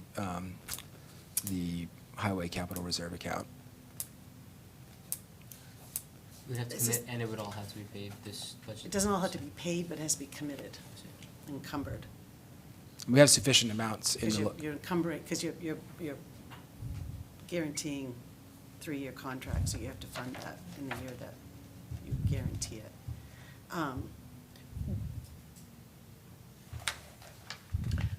So, a question, the motion is for the 68,960. But the public hearing advertising was for $25,000. Okay. And I'm sorry, I didn't catch, I read my packet last night when I was tired, so I didn't catch that until I was just looking at this. It's just something they want to start really soon? Do you want to? Hi, Sarah Devlin, Deputy City Manager. I think that, would it be okay if we entered into a 1-year contract with them, came back next month for the additional 2 years? That would be great. Because I think that to get it started, because in order for it to align with our CIP, we really wanted to get it started this cycle, this, summer cycle. So, because it takes about 90 days for the data to become available. But I think the sales representative would be fine with me signing a contract for 1 year, or, the city signing a contract for 1 year and then coming back for the balance. For the balance for the 2 years, that would be, If that's okay with the. Is that okay? Sure. Okay. Counselor Howell? What's driving this 3-year contract if they're willing to take a 1 year? The initial, they were trying to keep the threshold low and not have a really high upfront cost, because the upfront cost is what's driving up the cost the initial year. There's a table in the packet that shows that the upfront costs are like $58,000 and then, or something like that. I can't remember right off the top of my head. So they were willing to stagger it over the 3 years. And that's how long the data is good for. They recommend a 3 to 4 year drive. So, sorry. Could you also speak to, I noticed that we didn't, and I'm not against not taking the low bid, but could you speak to that a little bit? It looks like that the city manager's selection is middle of the road, not the high, not the low. There must be a good reason for that. Sure. So the low bid was really a much different data set that we would be getting, a much different product. It was a very surface level drive. Public Works would put a phone in their vehicle, collect the data, and then we would get a report like that. And StreetScan also has really robust database budgeting, so we can input treatment costs, and then it will spit out what the budget would be based on our top need roads. So there's a much more robust data analysis budgeting component with StreetScan. Perfect. So really, it's a $68,000 contract that they're allowing us to pay over 3 years. Correct, with no interest, no. But he would be able to, so if the council approves this, he would take that we're guaranteeing 25,000 in the first year, and the next month we could come back and say, well, that's when the rest of it will be paid. And you can sign it. I think he would be comfortable with that, so long the council, would be comfortable with bringing it back, yeah. Nancy? So I had a question and a comment. The question, I guess, is, I think we got there. The work would all be done in 1 year, but the value of the data is good for 3 years? He's saying no, you're saying yes. So it No, I'm wasn't not a bad saying anything, question. sorry. The data is collected this year, and that's input to the system. Yeah. And then we use that for our budgeting over the 3 years. But also, as part of it is, anytime that something's fixed, that data's updated. Oh, okay, So great. it's a So living it's not data static set. in that No, first it's year. not just like a report. But we're not gonna wait 3 years to have every road scanned. No, it's all gonna Great. get scanned this year. And then Okay. we can use that data for 3 years. We can update it. We can say, we did this treatment on this Right. road, we did this on this sidewalk. So those would fall to the Yeah. bottom of the list because they would be repaired. Great.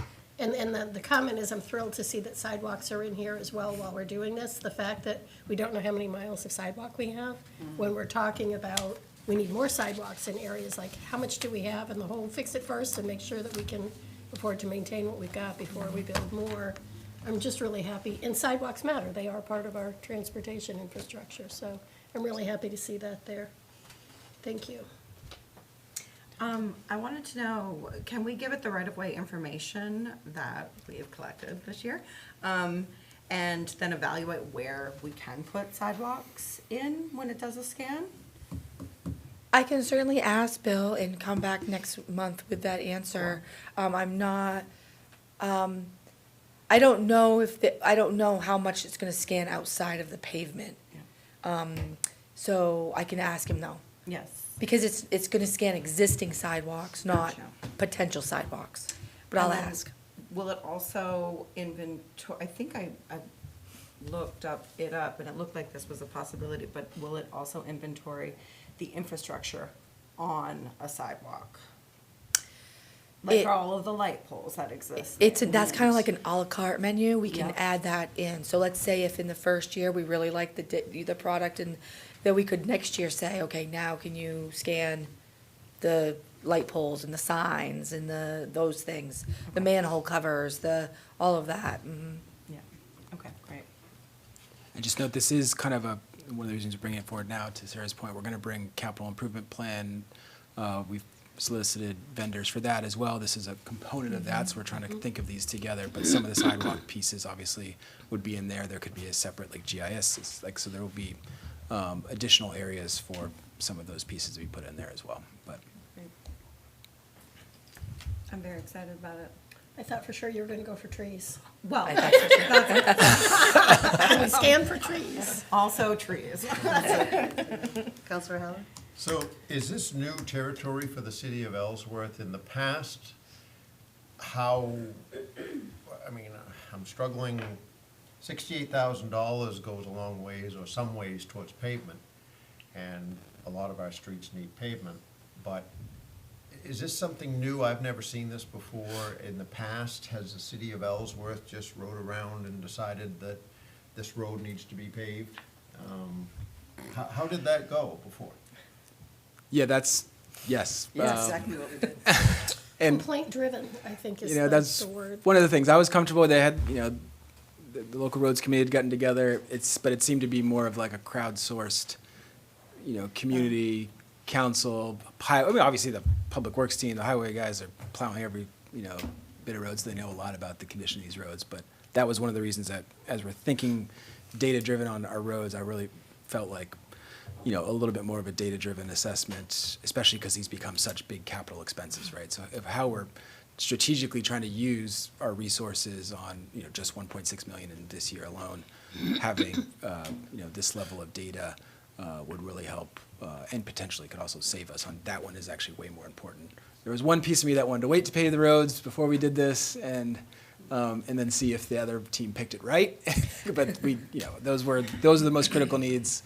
And they were excellent choices, and obviously there's plenty of roads to be paved. Those were all like the worst conditioned ones. So now we can really get back to what the full sweep is here, and I think also it'll give us the kind of total liability, I think, and do a lot better cost prediction and some of the points we've talked about since Steve and Michelle on just how much per year, whether it's bond or debt service or whether it's general fund tax dollars, we need to start allocating for this pretty big piece that's like absolutely vital for the city. So, and it's newish, these LiDAR technologies and this type of thing hasn't been available to previous councils either, so this is, yeah, and we had excellent reports on the other cities and towns that. Yeah, there are several municipalities that I talked with that use Street Scan, and they all overwhelmingly love it. It's very helpful to make data-driven decisions, so. I would add too, just for those who aren't looking at the whole packet, page 127, there's a citizen engagement app where people can submit service requests. And I think that'll be huge, rather than emailing the city manager or one of us, they can do that as well, but that's really, There's also a exciting to workflow see. component where Public Works can manage, put in Yeah. tickets for staff to go out and fix Mhm. things that are the top priority based on the inventory, so. yeah. So this will be an app that the Public Works team will be using, or like how do those tickets, are they Yeah, they created? can manage them. I mean, I don't know that it'll be an app on everyone's like handheld device, Yeah. but yeah, Mike and Amanda will and Brian will be trained and know how to navigate the system. They look like some pretty user-friendly interfaces here, just from their packet. It'd be nice if there were, in addition to that sort of ticket engagement app, that they have other assets, other presentables that are public-facing, that people can, we can get excited and put this on the website in some form that people can understand and utilize, whether it's like photos or here's a mapped-out view of the city, and Yeah. you've been living on this road, that's terrible, but look, it's in red here, so we know as well. And we can definitely use it as an interface with our GIS system to make story maps and things like that, so it will show what roads are rated what. Mm-hmm. Yeah, Sounds cool. that public component on this is where my road's at, this is where it's coming. I heard from a few citizens as we move forward on paving these 1.6 million in roads this year and doing a lot of paperwork over the winter and so that we could be actually, I think 19 out of 20 roads are paved now, but really doing them this spring. But I heard a lot of people, it's been on, I keep seeing it on the roads thing. My road's been on there 3 or 4 times and it never got done. People, it finally gets done. So this time, just a little bit more transparency, accountability. We put them on a website, kind of with the same thing with our budget process, right? This is what we've committed to do. We might have to alter that. We might have to say this condition based on Street Scan and our data, we think, would be 3 years out, but actually now it's 2 years or vice versa. So I think. Yeah, the firm that we selected internally to bring forth next month for the CIP, that was one of the biggest components, was this public-facing story map that just shows the priorities and how it's gonna be funded from where and in what year for a lot of different projects within this particular municipality. So it's a really great engagement tool. I mean, heck, even out of the gate, we now know that there's 70 miles of Ellsworth roads, 15 miles of DOT roads that you're looking at, and 20 miles of sidewalks. That's information we didn't have, even just in their bid. So I'm encouraged by this. It's 20 miles of sidewalks that we take care of, 1, possibly 2, when they're working sidewalk plows. I did not realize it was 20 miles. That says a lot, doesn't it? Yeah. I wonder why they broke down. And just a quick shout out to Sarah. She's been crushing it on this side of things. The amount of conversations and calls she'd have with these vendors, and she's extremely expert in these pieces on transportation and infrastructure. Really looking forward to. It's one of the reasons that we brought Sarah in, was to take a big focus on this. She's delivered on that and more in the short 3 months that she's been I was gonna here. say, it's hard to believe we've only been here 3 months, because you have so much information. It's incredible. Yeah, You've it's- doing such a great job. Thank you. So this is a public hearing. So I am gonna open it up as a $25,000 public hearing, so, okay. This is a public hearing. Does anyone have any questions, concerns, anything they'd like to say? Sure. Adam Gibson, I live at 8 Bray Drive, but don't worry, I'm not bringing up Bray Drive just yet. I just had a couple of questions. So you mentioned 20 miles of sidewalks, and I assumed it's only measuring sidewalks that are adjacent to a road? And that's the only way I can evaluate them, right? But we do have some sidewalks that are not adjacent to a road, so you might think about how to assess those sidewalks. And unfortunately, in Ellsworth, we also don't have a lot of multi-use paths, but we do have one, the I think, what we call it, the Ellsworth, was it Ellsworth Trail, right? It's paved. So, yeah, I assume their system isn't that mobile, but again, trying to make sure that those are assessed as well. So I just wanted to mention that. Thank you. Yeah, you're welcome. Got the e-scooters, it looks Yeah. like maybe those are a little more mobile than the cars. And I'm sorry, the sidewalks I was thinking of are like Knowlton Park and the Marina area. I get what you're saying now, okay. Not adjacent to If we roads, had but a regulation internal kind of. Thank you for clarifying. I'm thinking, where do we have sidewalks that aren't adjacent to a road? I got it, thank you. But that's just Yeah. what came to mind. Thank you. Are we planning on assessing those as well? Like the recreational trails? That's not in this bid, but I mean, I could definitely think that they could take their scooter out and assess those. So we might have more than 69,000 when you come back in July. Yeah. And just to note, the 20 miles of the sidewalk, that was an estimate that they did based on GIS mapping. Okay. So just give or take. I remember I guessed 17 miles seat of the pants, so it's nice to know that we're Yeah. in that ballpark. Maybe they went off of your estimate. That would be a sad day, but. We'll look Tabitha into the lamppost as well, and although we're also doing, as part of the VPI planning, a potential look, is, you know, you Yeah, it'd could, be interesting to inventory all of our assets that exist on our sidewalks. I don't know if we have anything, I'm assuming no, because we didn't I don't have think so. even a right-of-ways, so it'd be. and I did send the right-of-ways to, they were requested by the Maine DOT, and their consulting firm. They requested, do we have any right-of-way information? And good to And we send. had it. And he shipped that right off. He loved it. Of course we have, of course we have. Can I just tell you, though, determining right-of-ways in Hancock County is next to it can be next to impossible. It's not just a given. There's nothing that, like, Charlie and I were talking about this, Beachland Road, when we went to repave it, and we expanded it and gave it a larger shoulder, we actually had to go through and purchase the right-of-way, because no one could tell exactly where that road used to be. So all the deeds had to be changed, that entire road. So honestly, and it's like, you know, take a left at so-and-so's barn at the end of their fence that no longer exists. Yeah. So it's really, the DOT goes through the same thing when they do their roads too, of determining Whole exactly cities. where that right-of-way is. So it's probably really difficult to figure right-of-ways on those roads. Yeah. I know there were a handful, I believe that Michael just could not get.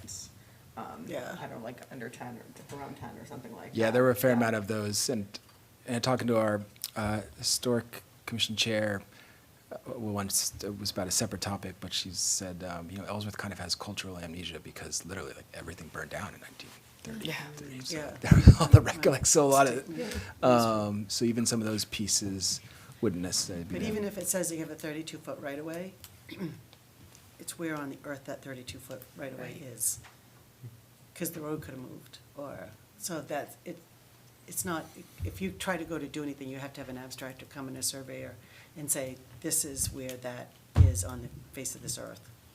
So what he's done is basically a rough. A rough estimate, yeah. Right-of-way Yeah, thing. a right-of-way thing, you know, you're looking at deeds and things, but then when you get down to it, We'll have to bring someone in. it's Interesting. really, yeah, you have But to a get lot an of old abstractor and a towns surveyor. and and- cities have these Hancock, issues. believe it or not, it's one thing I learned is Hancock County is notorious for that because of moved roads or, like I said, very vague old deeds that take a point from a rock or a tree or a fence or something in that deed that's no longer there. So,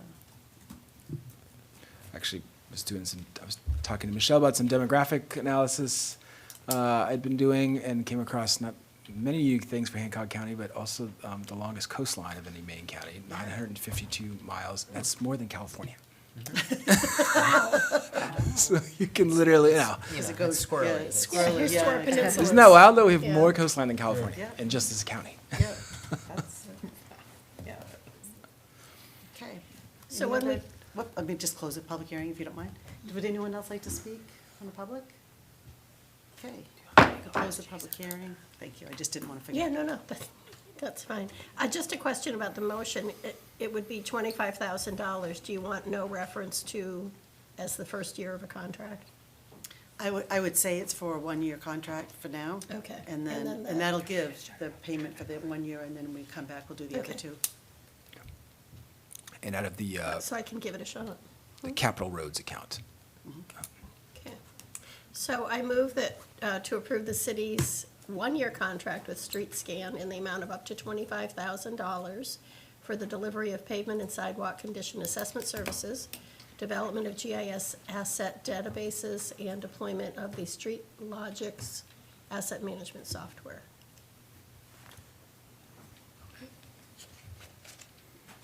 Second. Further discussion? All those in favor? What? Sarah, you just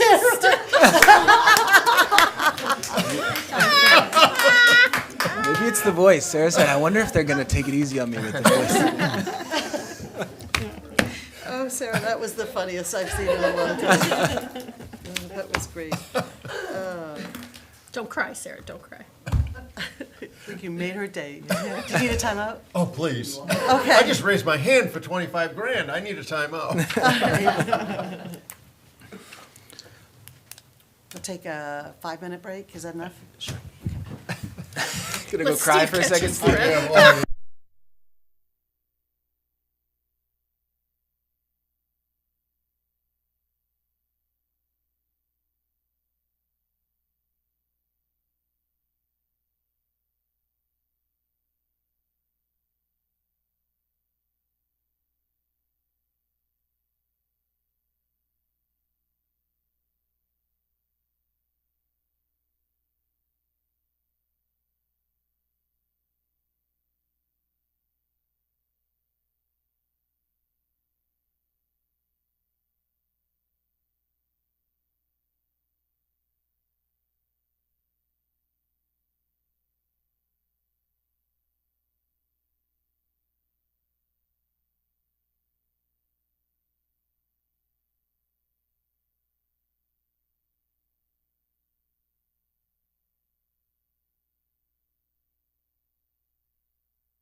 Jason, we're all set? Okay, we are back. And going to item 21, Council Order 052511. We're all going back. You all set? School, is it? If we could, we're back in session, thank you. No, that's okay. Council Order 052511, discussion and potential action on Bray Drive utilities issue. Charlie? Yeah, this is, I think, our third council meeting. We had the last one, we had a few additional details that the council wanted me to look back into, and I think some of the members of Bray as well.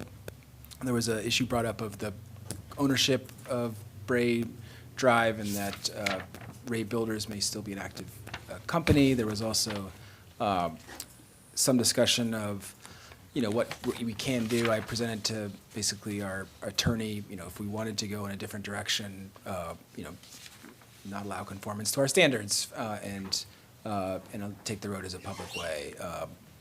We could help out with the homeowners association and try to facilitate the creation of that doesn't exist there.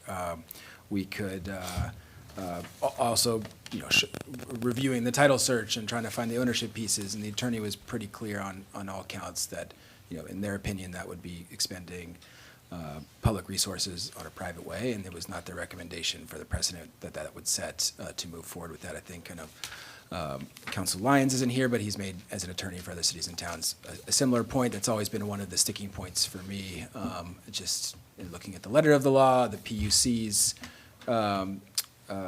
guidance that, this is a private road and we can't use water department staffers on it, that really the role for this piece would be if there was a homeowners association established and they'd like to bring the road forward on Bray for consideration as a taking as a public way, that we could work with that homeowners association on that piece, but that really is the only available recourse in this situation. So looked at many other options. That's kind of where I'm at now. And yeah, that's pretty much the update. And so, currently, when we've had this come before the council, the city has worked out an agreement where the city will bring everything up to standard, and then that's paid back over 20 years or whatever through a special tax assessment with the people of the owners of the properties. Correct, yeah. And, it would need to be unanimous amongst all the homeowners there for them to all split the payment, but it also could be a subset of them if they move forward, and then it would be distributed amongst those groups, so. So in the past, we've had an engineering firm come and just kind of give an estimate of the cost. We did that initially, I can't remember offhand. Thought it was around $500,000, but we haven't done an actual engineering firm. I believe our public works director reached out to, it might have been Woodard and Curran, it might have been somebody else, just to give us a general ballpark. Might have been Andrew, actually, on what taking that, to bringing it to city standards would cost. Is that road, sewer, and water? That 500,000? I can't remember offhand.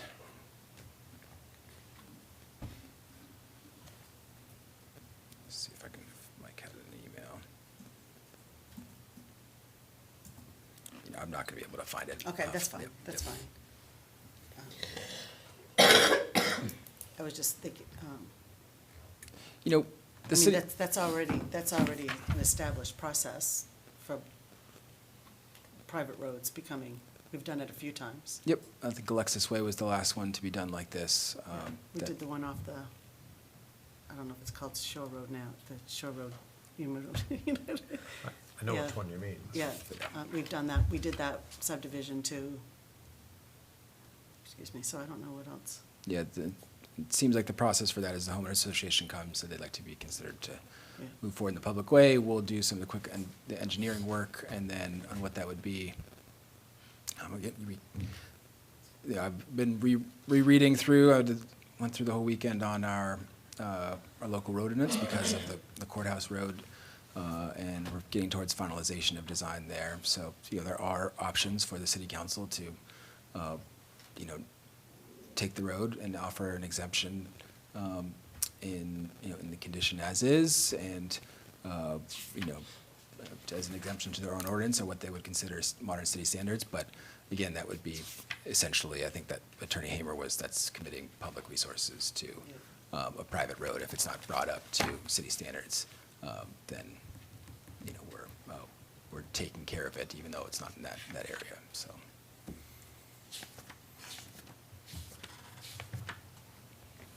you have any questions? I'm curious if you've heard, or if anybody who's here has any updated information about,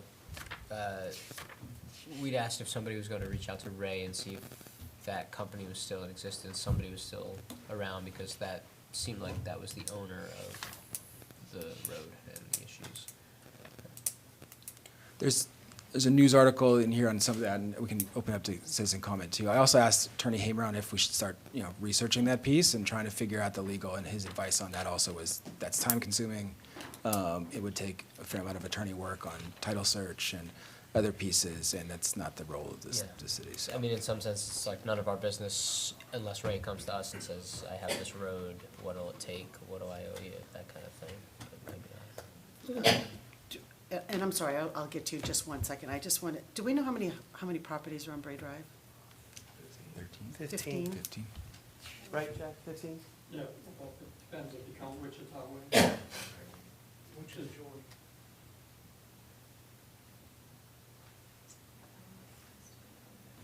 What was it?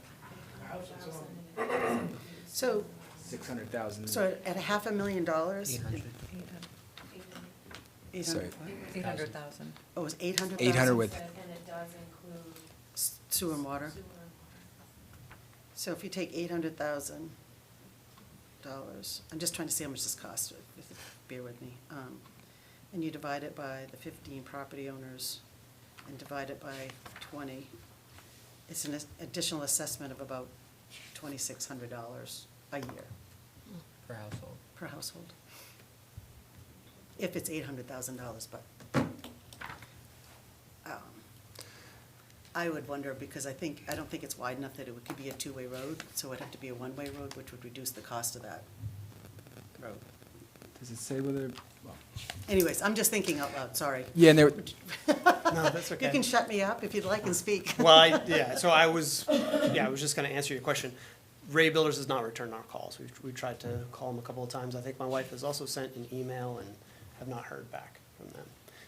But yeah, to respond to you on a couple of things, you're talking about like making our private road a public road, and it would have to meet those current standards.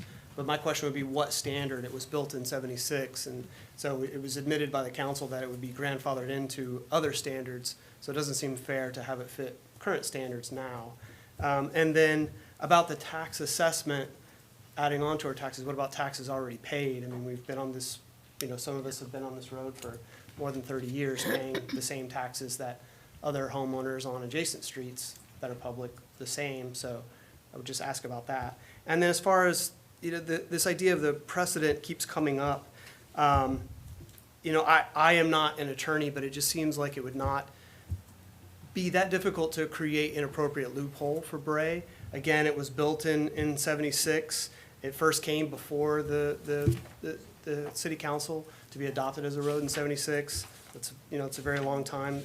There are utilities supplied by the city. There's more than a dozen tax-paying households on there. It seems like any one of those you could, use that as a leg to stand on for an appropriate, loophole that would not be easily replicated by other private roads.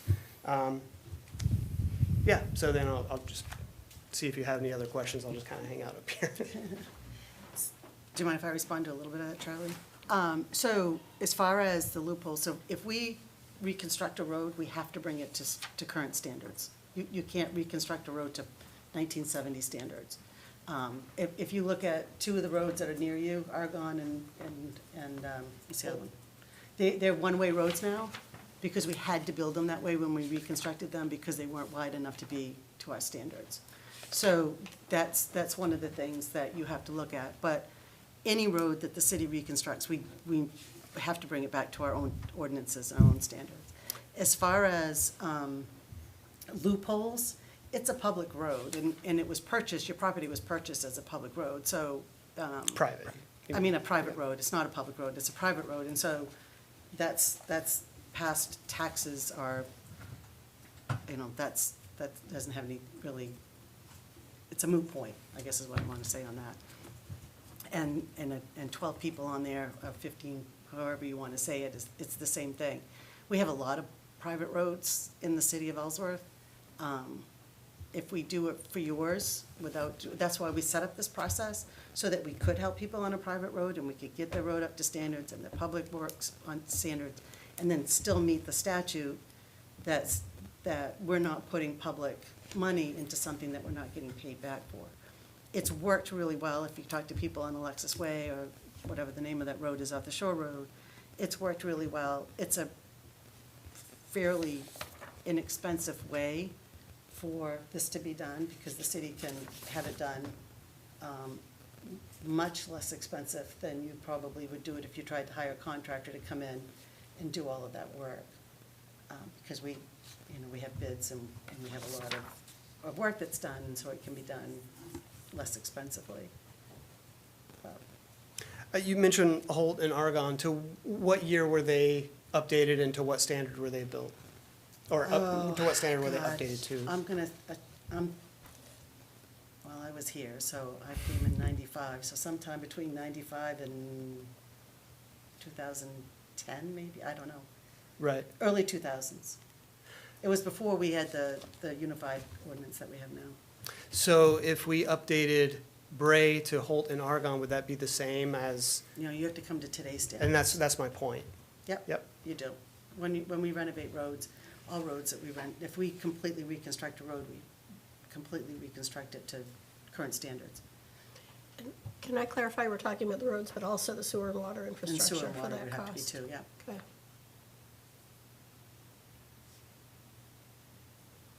And maybe I'm naive, but I just would not, I would find that hard to believe it would be $800,000, but.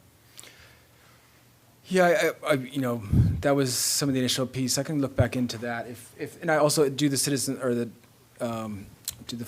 citizens in Bray, would they want to pursue that route? And I could start maybe looking into a little more, go potentially one way. I did look into, hey, there are, for council approvals, for the city council to make exceptions for street standards. There's alternative street standards, but they have a whole set of guidelines that are pretty modern and strict there or growth area streets. There's like some existing development, or there's like a big public benefit that, hey, we want to build this road, but there's this thing that's already here, and this is still so you can give exemptions on pretty narrow grounds. And, they even have a section on economic factors, and given the number of unaccepted streets in Ellsworth and associated maintenance costs in connection with their acceptance, the city council will make any final acceptance decision dependent on the availability of financial resources, budgetary constraints, and other criteria as established in this policy. So there's potentially ways we could build the road, bring it up to standards, charge the people that live there, but subsidize that partly because of some number of things that you just said. So it would be the same deal as that increased tax over the next 20 years, but slightly decreased because we're finding some reason to subsidize it. Right. I'm sorry, I didn't see you standing there. Well, I wasn't sure if it was public. No, it is, yeah, go ahead. To answer John's question, he wanted to know who owned it. I do believe, right, you asked? All right, I did extensive research on the deeds of that road. Back when that road and that development was done, Bobby Ray and his wife owned the road. He had Ray Builders build the houses.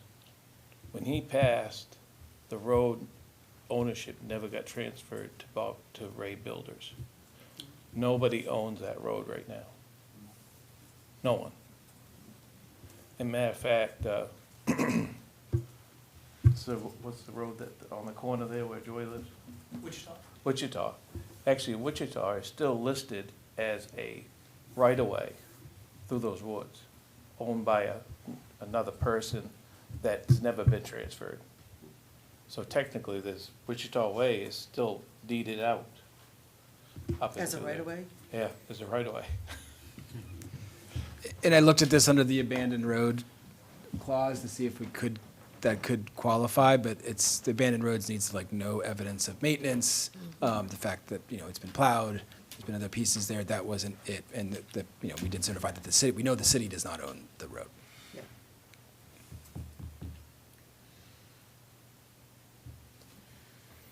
To me, it doesn't seem like there's any advisable solutions legally for the city. It's all kind of a mire and a mess, except for bringing it up to code and charging the people that live there, which, I mean, I would be interested in looking for ways to make that as cheap as possible if the people that live there are interested in that solution, are interested in Yeah, I agree. paying those. It's similar to the mill rate in that amount would get, that average would be that 2,600 and the No, properties it's that are actually a more- special assessment, so it has nothing to do with the mill rate. Well, my question is it parsed out so that the houses covering that are valued higher would pay a higher portion? No, they'll each pay equal. Everybody pays equal. No interest. I think, pretty sure.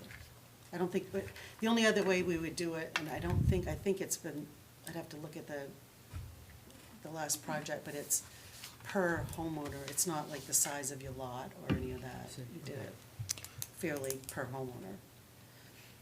And just to that, because I'd be happy to do a lot of that work too, but I would hope, or I think that there need to be a homeowners association established, that there's a want for that to be taken, and then that we can work with on that piece. I could just do You have to that. ask John, I don't think there was a homeowners association. I think it was, we had something that was signed by a notary. Just like a letter of intent from Just the a letter- homeowners on yep, that. And it was signed by a notary, and that was how we did the assessment. So maybe we can start at that as a first step, that So they don't have to create a residents, homeowners it doesn't trigger association. any, that you have to, but that there's interest in doing so. And, yeah, there are pieces of this, like I was thinking, could we just kind of take the water and see where it is, pave it, make it a one-way, do the minimum design standards possible but then there's also like, we are also, if it's gonna be modern water, city, sewer, those pieces, let me just figure out. And I don't know how much that's changed. I know that, if I remember, I read somewhere in the minutes that the council had said they weren't gonna accept that if he built it. Yeah, and that's, So he was on notice that was never gonna be accepted by them, built the way that he was building it. that was also an Attorney Hamer's piece, was like the council has ruled that this was not to be accepted as a public way. There's no appealing really that piece. And now there is, I think there's like kind of the runs, the way that things are lined up, Mike's kind of looked at that and he'd have to do some substantial changes, so. Would it be possible to look at that estimate again and, see if there are other ways to lower that cost that we could do for them? And then I know it's, maybe if like Andrew or Brent or someone could look at that, and it wouldn't cost us anything to, be spending resources, but at least give them a good idea that they could work off and talk with the other people on the road. If there's Because we interest. do have to have, if there's interest, I mean, if there's interest with the road of doing this, we could do that, couldn't we? Yeah, But we have to make sure that there's interest. Yeah, if there's interest, and I'm happy to get a more detailed assessment than, obviously 800,000 is a pretty round figure, much more detailed piece there, but that's the general But we figure don't, we yeah, I have. mean, we don't want to go into design until we get a figure and that they agree to it. And then if Yep. they agree to it, we can go right into design and do that. Yep. There's, I don't know how many people are here from Bray Drive, We've but got three households. 3 households, I mean, Four. is this gentleman that's talking, is he one of them? No. Okay. I didn't know if would that be acceptable? If we could just get a better estimate of how much that would be Yes, to bring that up? I think that'd be a great first step. Let me talk back with him, especially I've just read the entirety of the roads ordinance, so I know a lot of the details and can argue with folks. That's not really needed, I would have this. Exactly, yeah, So yeah. let me see how we can do that, the one-way aspect and some of those other pieces. But I know it's not ideal, but how can we limit the cost on what that would be? And it would be a resolution for everybody, clarity. All right, do you want a motion for that to move forward, or are you all set with just direction? Yep. Is there anyone else that'd like to speak on this before we finish? Sure.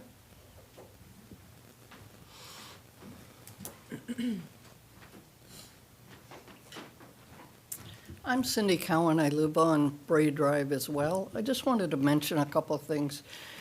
It's been brought up a couple of times that the Utility Commission agreed that the road shouldn't be accepted by the town. That was me that went to the Utility Commission just for information, because they are a non-biased outside group and they work for the customer themselves. Part of the problem with that was there was not enough information for them to make a decision. And at the time, we had come to several meetings and couldn't get the documentation. Like, we've been trying for years to figure out the exact routine of how this all took place over almost half a century.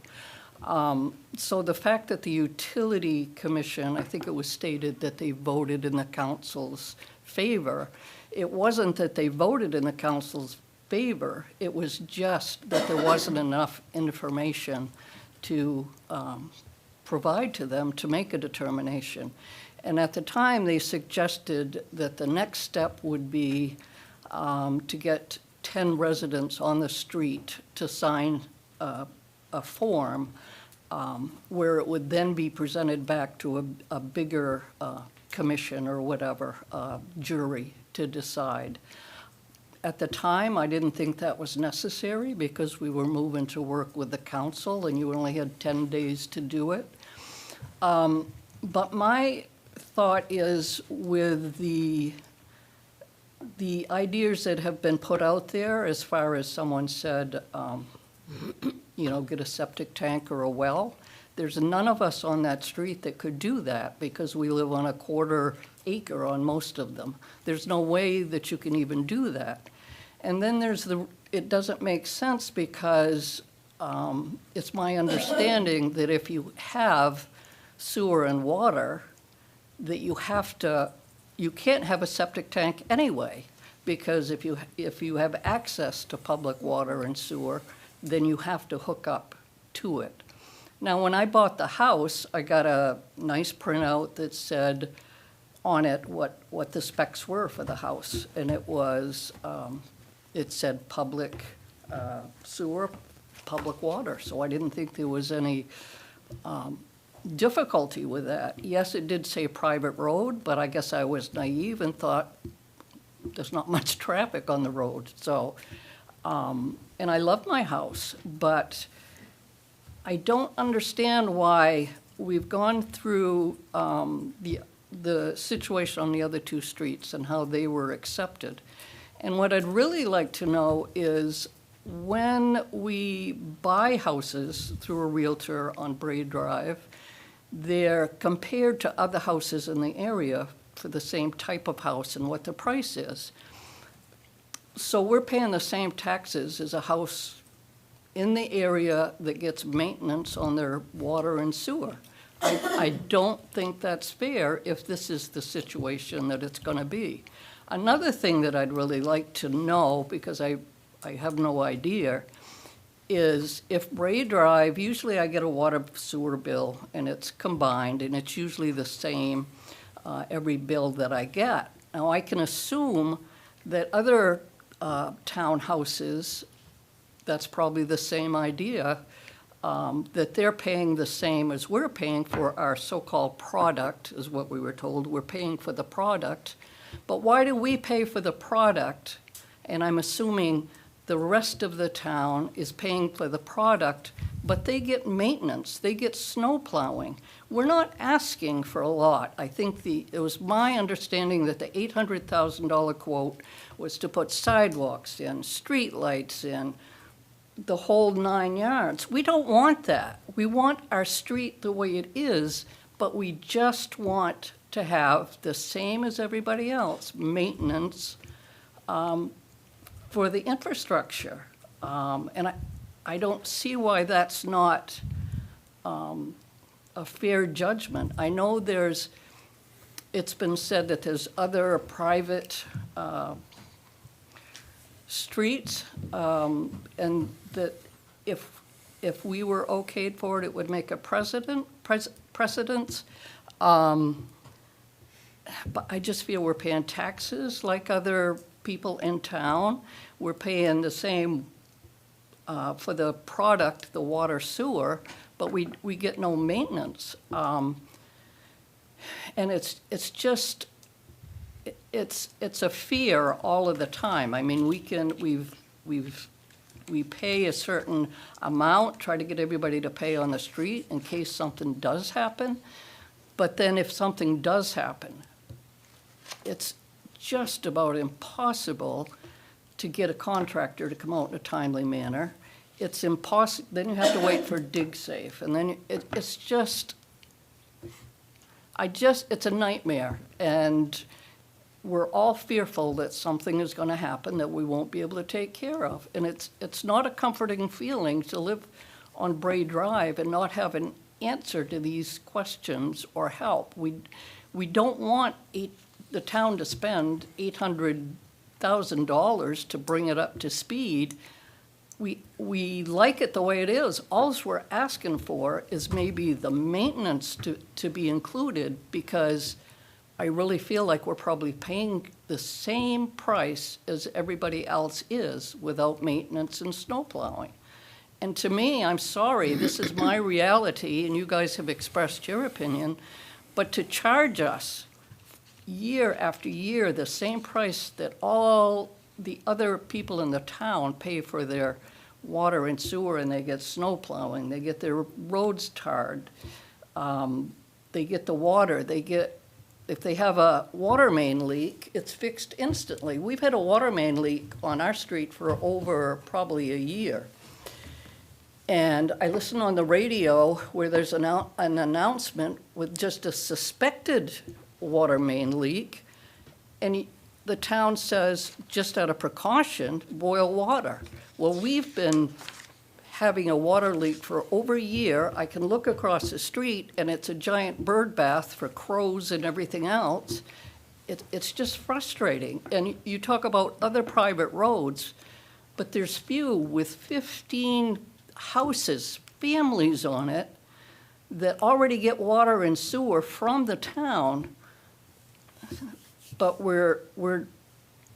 our infrastructure, we have no idea what the status is. And for over half a century, people have come up to this podium and pushed to try to get an answer. And there was one gentleman that came up, it might have been that gentleman, I'm not sure, and said that the road wasn't wide enough for fire trucks.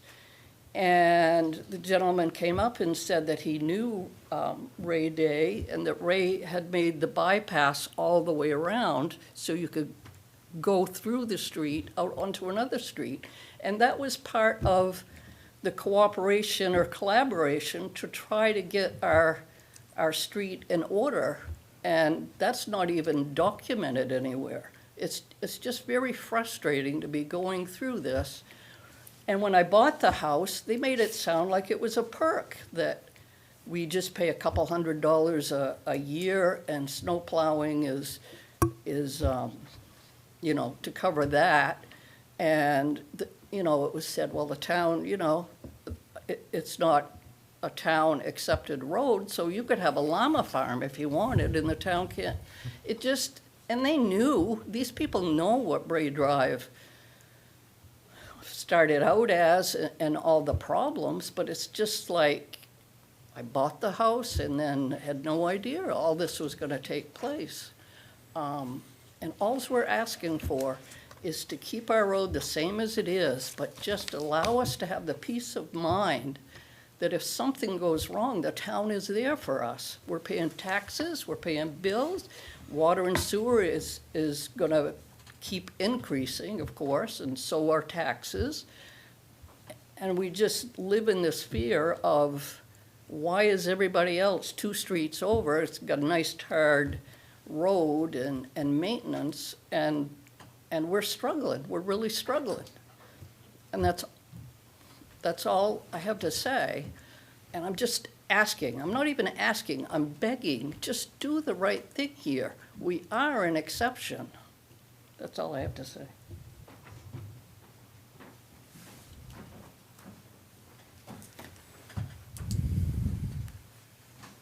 Thank you.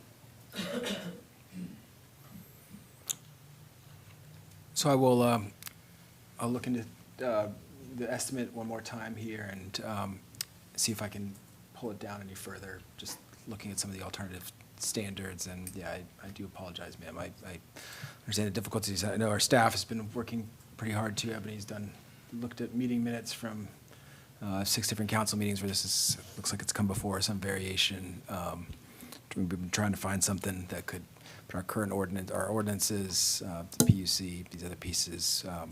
This is kind of the only recourse we have to our policies, so. Steve? I have a question. When this came before the council that I sit on, it started out with a water leak. And I felt that if you paid a hookup charge and you're paying sewer and water, that there should be some responsibility of the city to fix that water leak so long as it was in the trunk. And now it seems to have turned into accepting this as a city street. And I guess I need to ask that question because the original problem has never been solved. And I'm in favor of the city. We don't have support of that, but I'm in favor of if the city is going to take a hookup fee and supply you with water and sewer bills and services, I think we have some responsibility that follows the dollar bill. But I'm not in favor of taking over a road that other councils have turned down for significant reasons at the time, and I may not know all of those reasons, but I think I have a fair understanding. So could we clarify this a little bit? Are we still trying to fix a water leak, or are we trying to combine both efforts here? I'm a little confused. Well, we can't really fix the water leak because the PUC says we can't send water in to mess with it. So it would have to be Public Works. Yeah, and I addressed in the memo, I did ask Attorney Hamer that piece too. Can we just, I think on that estimate, it could be, I think Mike said around 5,000, I think he was saying, but again, it would be expending public resources on a private road.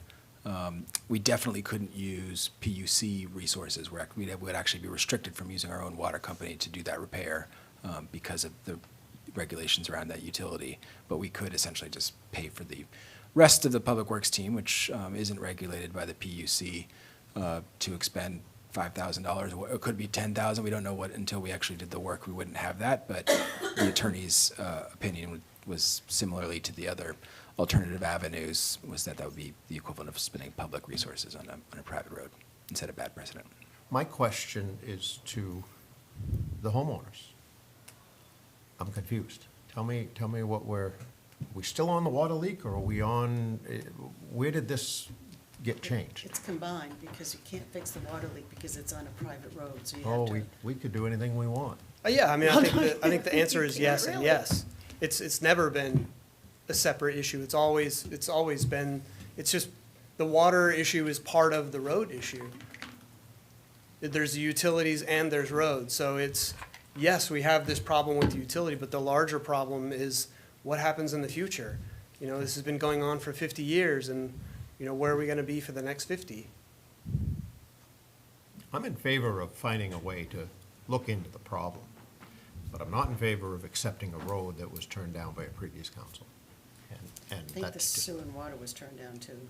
I think we'd have to go back and look, but I don't think that Bobby Ray built that to the specs of the utility at the time. Probably not, but somewhere in this town, we took their money for hookups and their services.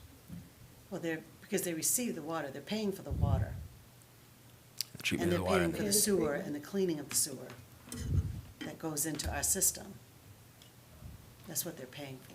That's why they pay per use. It's a bit like considering that trunk line that runs down the communal street as, it's a private street, so it's like considering that trunk line where the water goes into a public street house, where city utilities aren't gonna come into your house to fix your private sewer, water fixtures.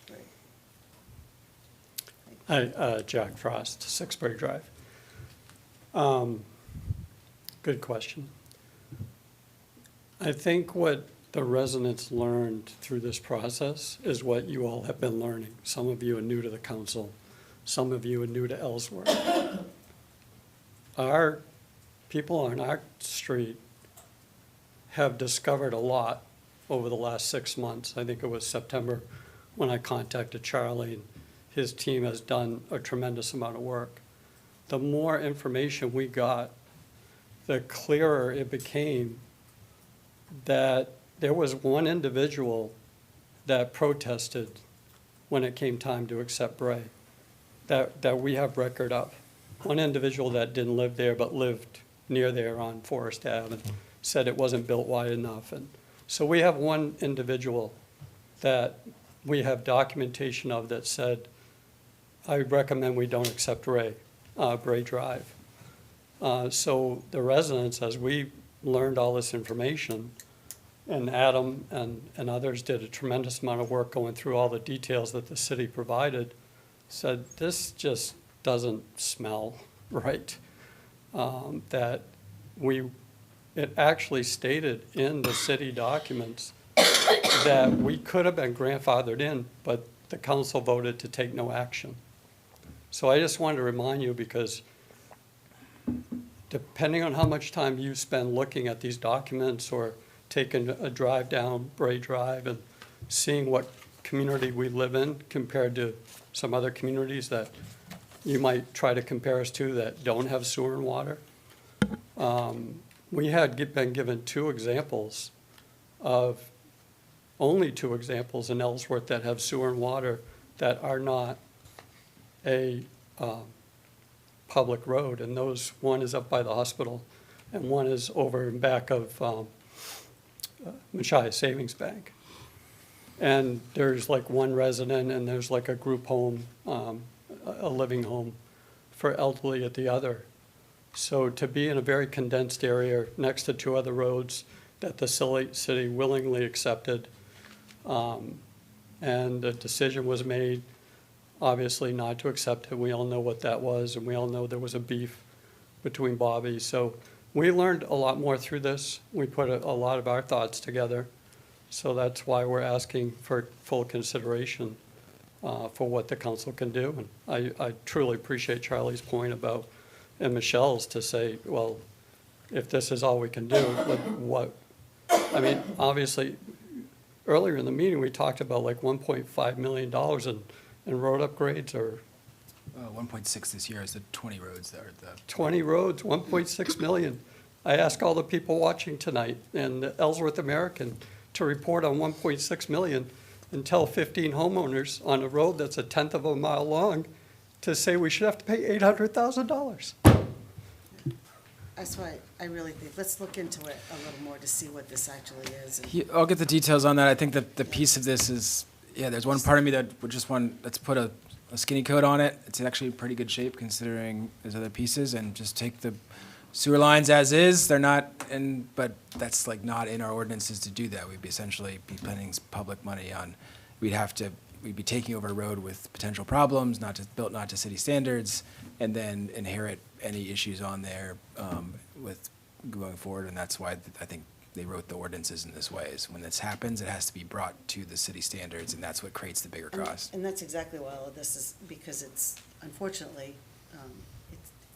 it is what used to happen. And we would take roads that we'd have to reconstruct not long afterwards. And so that is why it's happened. But if we could just get a little more information about what needs to be done on that road, really and truly, not just an $800,000 estimate, and what is wrong with the sewer and water and that, and let's look at it and see what we can do. And John's idea of trying to make it, it's the least amount of cost to the people as we absolutely can.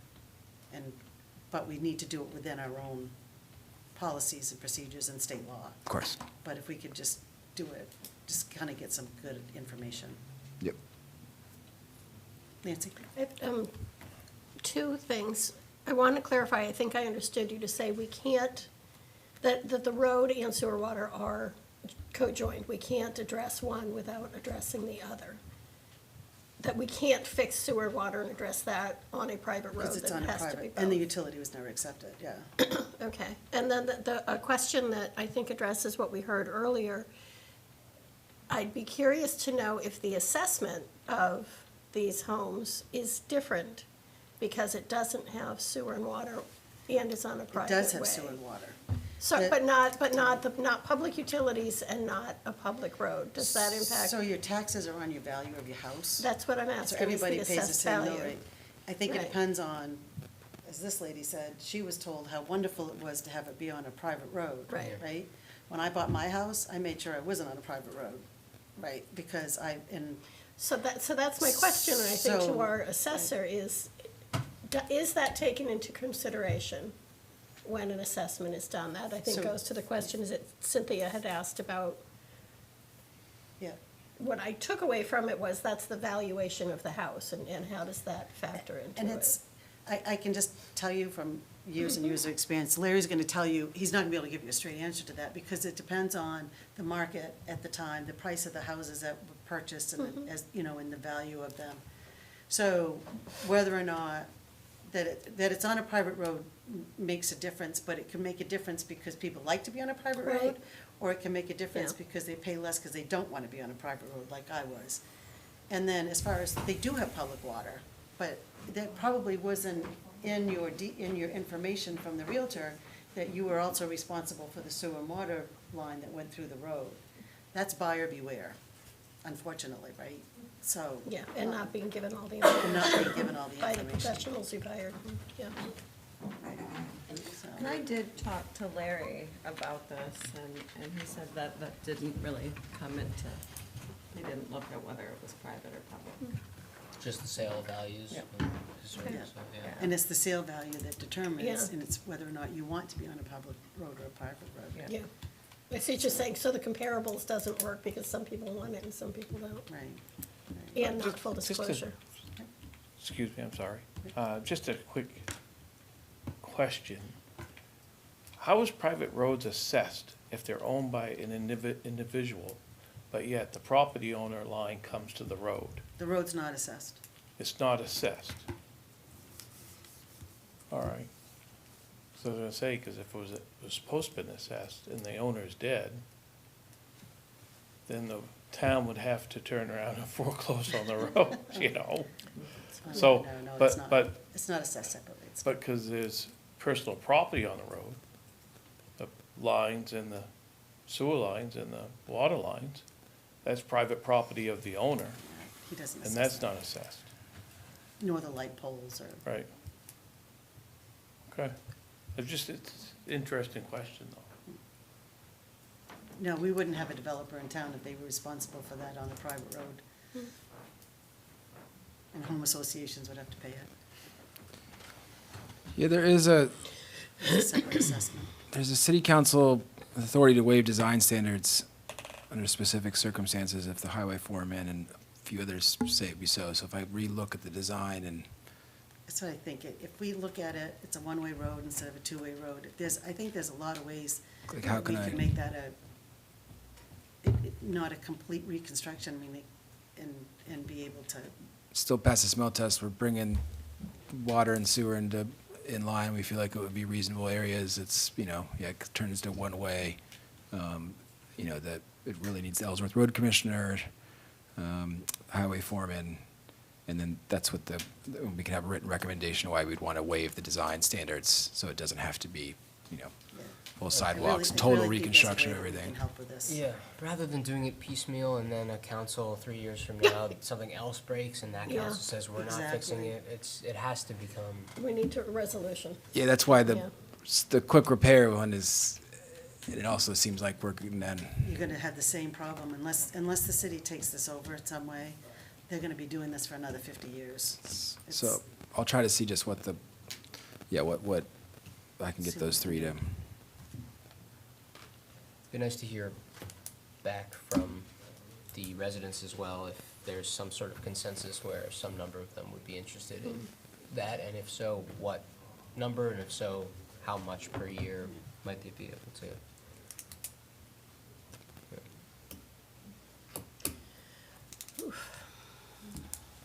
Anything else? Anyone else want to speak?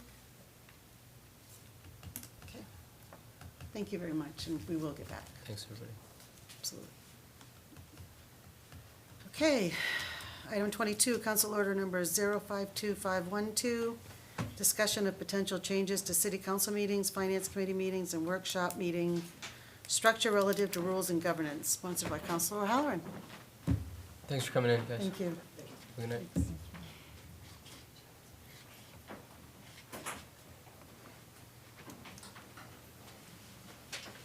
Steve? Night, Gordon. Good night. Thank you. So We're Charlie, gonna be out here by now, we're doing so good. and I were perhaps It was a finance meeting, you and I, finance, yeah. yeah, Andrew. Oh. we were at a finance meeting. Yep. And, Sorry, but I thought we were gonna go into my performance review. I was like, okay, No, well, no, we no, no, we no. can keep, we can keep Bill here. Can I take just a couple minute break? I need to, Sarah, can I talk to you for a second? It's like, was Nancy in that? Was that a good adrenaline rush you just had? Let's all talk about it. Yeah, why not? It's funny. One more to go. Sure.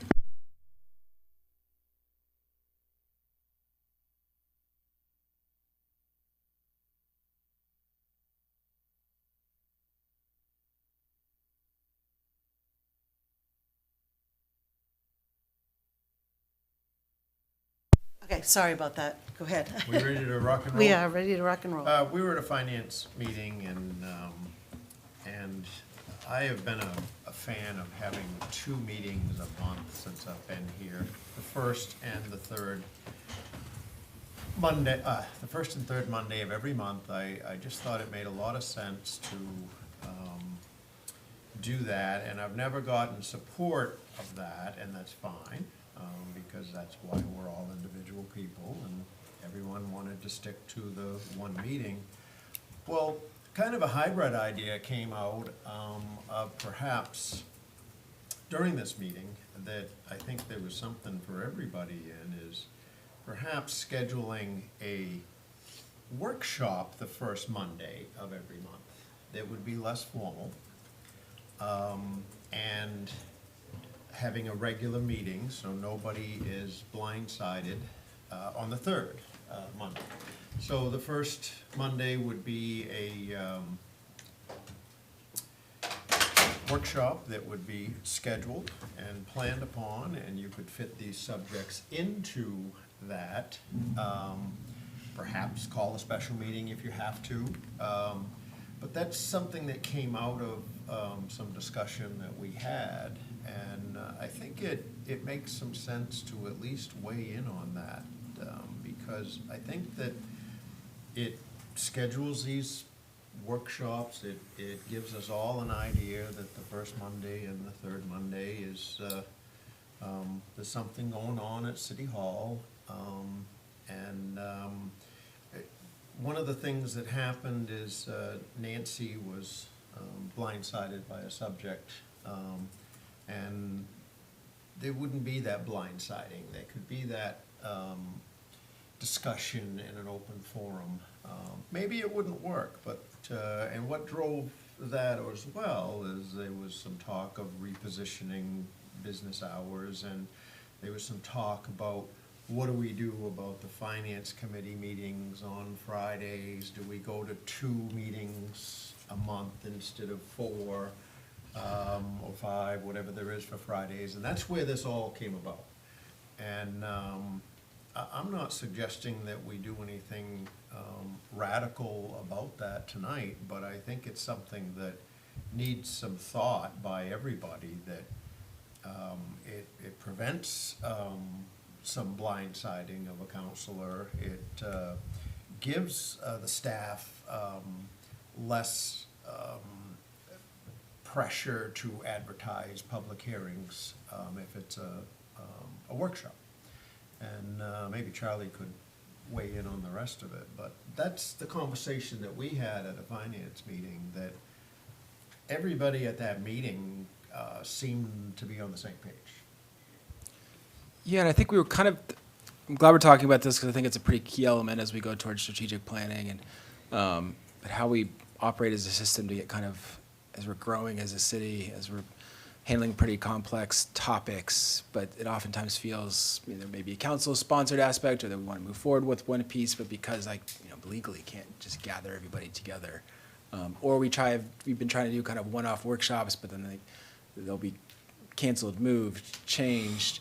And to Stephen's point, yeah, to do 2 city council meetings a month, the public hearing notices, the amount of, Ebony will leave tomorrow, she'll do the minutes, and then I think in 1 or 2 days, she'll send out next month's agenda, or agenda from last year, start developing pieces. Ready to send tomorrow morning. Yeah. I was gonna say, you usually do it the day after, yeah. So city council meetings already never stop for us. So yeah, the second one in that, now we've doubled the administrative piece of it. And but a workshop idea, still televised potentially. And then we'd also been talking, Chair Beal and I, about other forums on Bucksport and Bangor use, where they have kind of super committees, I would say, with counselors that have kind of ownership of areas of the business that get kind of stamps of approval before they even come to the council meeting. So those get, really workshop better, where it's not just yes or no, let me ask you 10 questions and maybe we have 10 answers and great. But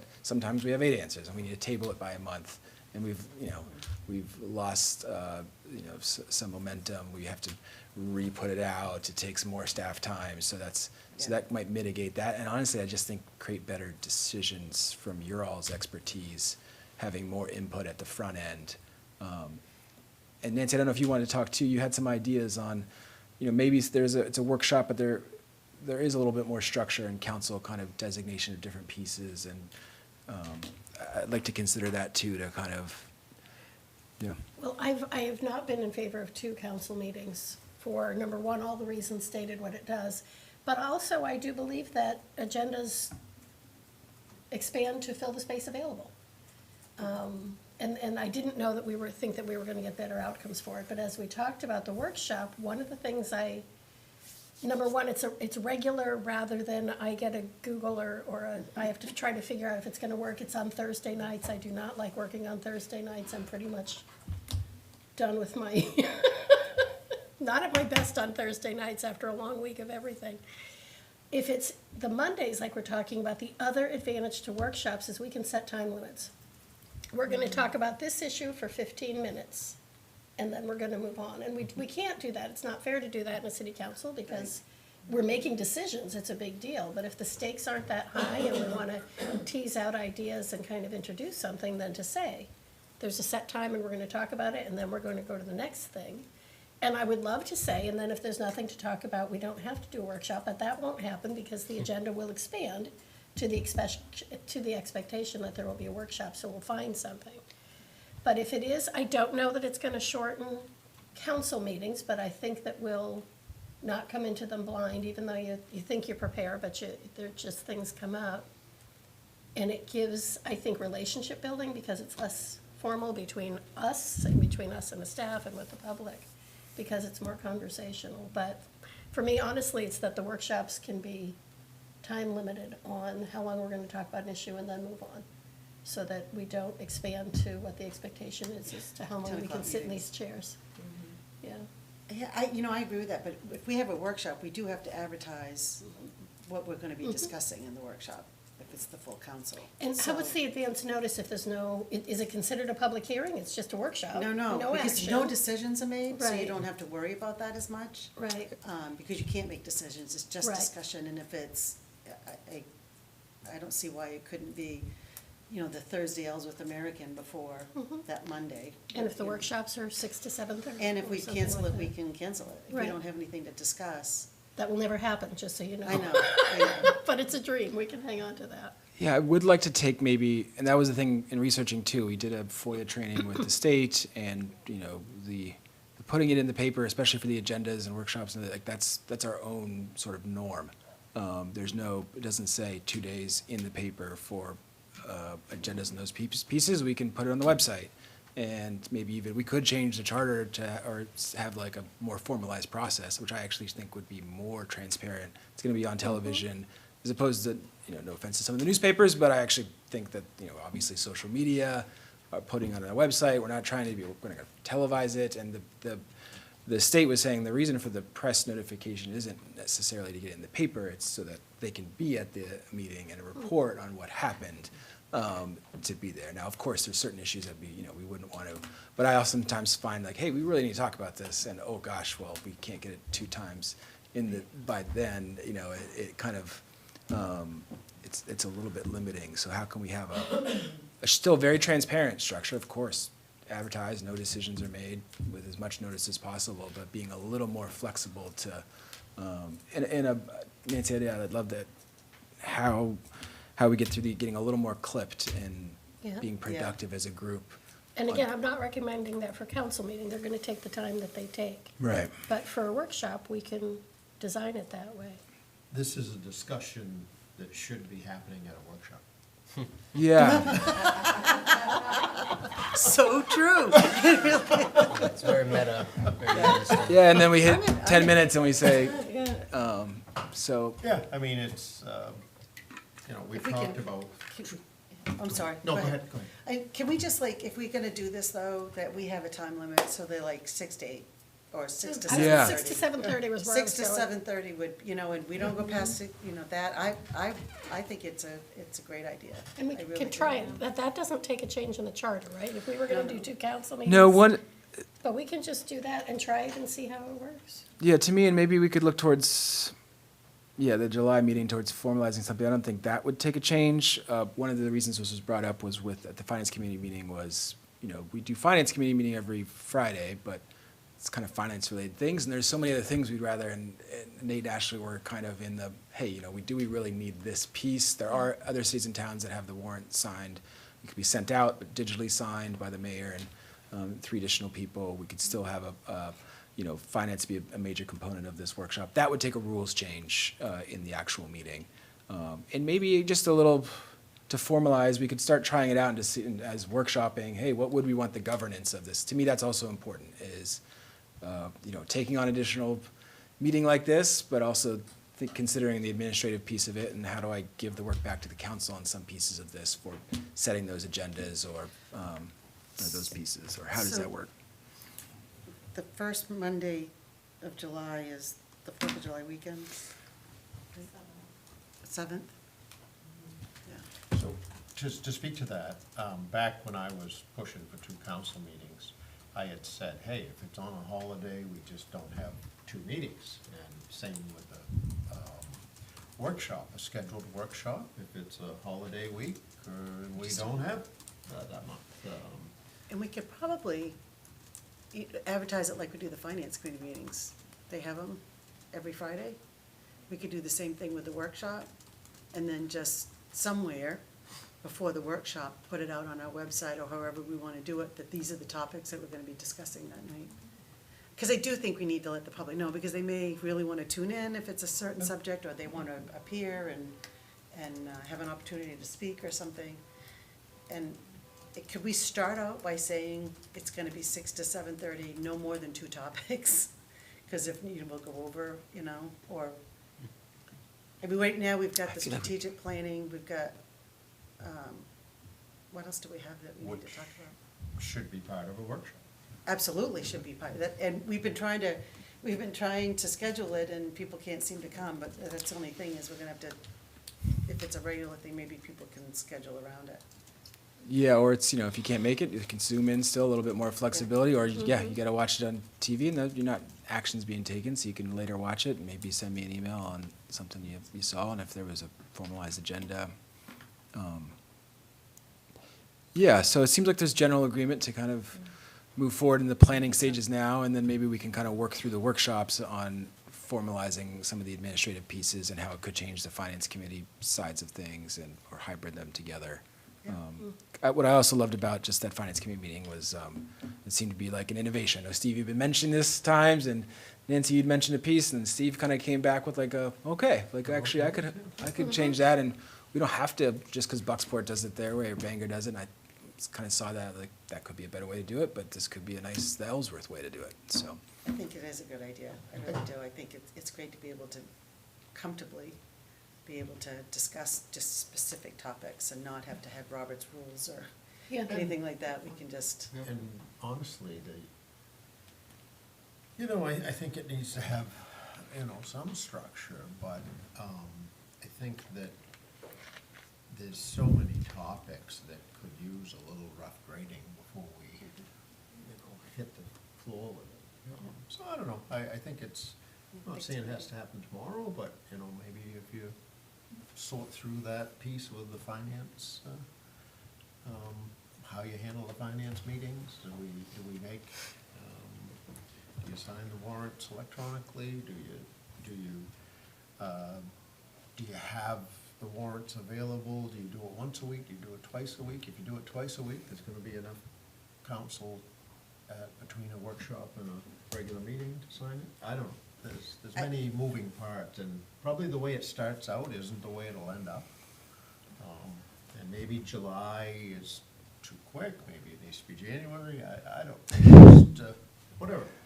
But this moving around, who can do what night, and that just doesn't work. And there's gonna be Monday nights you can't do it, that's fine, because at least you don't have the whole city staff trying to get everybody's idea of what night. Yeah. right. It would take a lot off of Ebony. Yeah. All she would have to do is get the communications person to put it on the website, There you go. Yeah, like we do the finance. Oh, you're the oh, well, sorry, Ebony. See how much easier we just made your life? Yeah. Yeah, It's easier. yeah, I think we can handle a fair amount of, let me look at the timing and how we structure that hour and a half to just force ourselves to ask good Yeah, questions. absolutely. It's not gonna be final, so it's less stakes to Yep. move off it, and then we say 15, we're done, we're gonna move to the next. Yep. We're gonna move to the next, we're gonna move Well, to the it'd next. be great if we could start out with just like 2 topics, so that we could kind of try it out, because a lot can't be said. That's 3 minutes per person for the people here, 15 minutes. That's right. If we could just do 2 topics, it gives you, 40 minutes to 45 minutes on each topic tops. Yeah, and I'm if also- we actually get done early, yay. Yeah.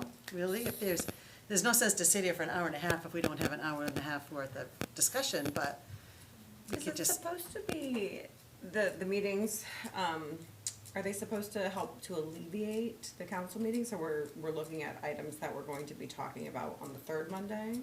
Or only, I or? don't think so. No, It's kind of open. I could consider that as kind of like, seems to how some of the others have structured, is like, basically, you can't get to the council meeting until you're essentially super committee approved, but they're not structured like this kind of workshop piece. Maybe that's kind of what we start workshopping, is just this idea of efficiency and productivity of this group. Is it 3 meetings, is it 5, is it a 2-minute limit to staff presentations, and. No, I this is just me, but workshops aren't structured like that. I think structuring how many topics, structuring the time, but they're supposed to be so that we can talk about things and bring up new ideas and listen to staff without having Robert's rules and that very significant structure. And then it's an idea place, like the strategic planning. We probably will never vote on that, what our policy is, but we can have that good discussion. It's recorded. Charlie knows where to go, and it's giving a good discussion on something that's really important, but we don't have to vote on it. Or it can be, like Steve said, something that we need a place like a finance committee, but we can't do it at the finance committee, where we need to get more input before Charlie can move forward to bring something to the council. That's a great way of doing it. So I just would hate to have it too structured, because then we're gonna be saying, well, you gotta sit down, I can't listen to, or then I have to be the one to say, he's got the 3-minute timer on me, but I'm gonna give you a little more time. It's just, let's try it open and see how it works. Sure. I think it can be controlled by the council itself. If we hear enough, or, the me as the chair, or whoever's chair after me, can say, you know, let's bring this in and we're getting off, or control the meeting. Yeah, let me think about this first. I'm just, We don't want to limit the brainstorming, but we want to have. Exactly, yeah. We want to have some sort of a plan.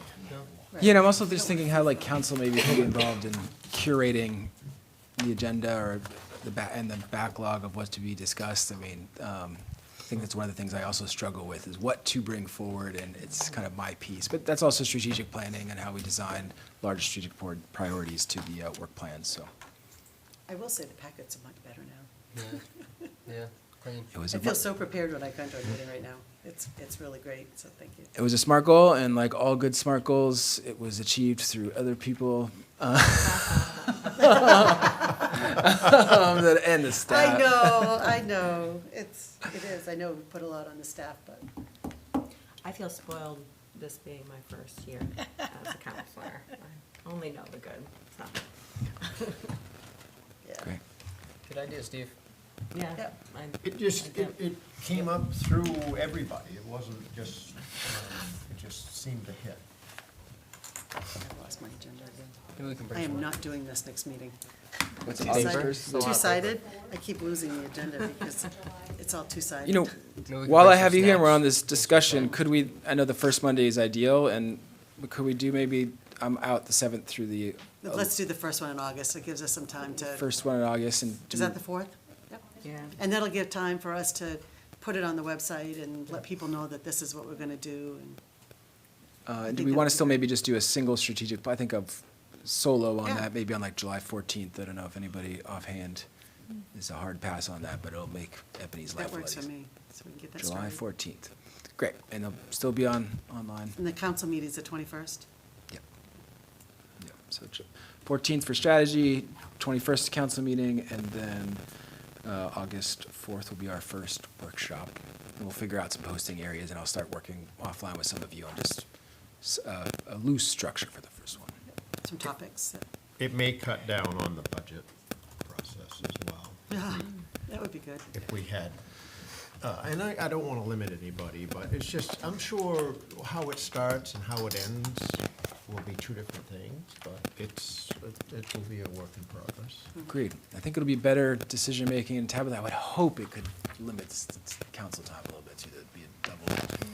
We just Yeah, get- well, it just, to Steve's point, I remember you talking about this a long time ago, and I actually agreed with you that 2 meetings would be nice, I because have to read it, though. come 10 o'clock at night, we all work Yeah. long hours, we might not be making the best decisions, and we might want to push through something that really deserves time, so. And there's some things on the flip side of that too, where I can be like, it's just basically a temperature taking, something like the paving of the parklet this year.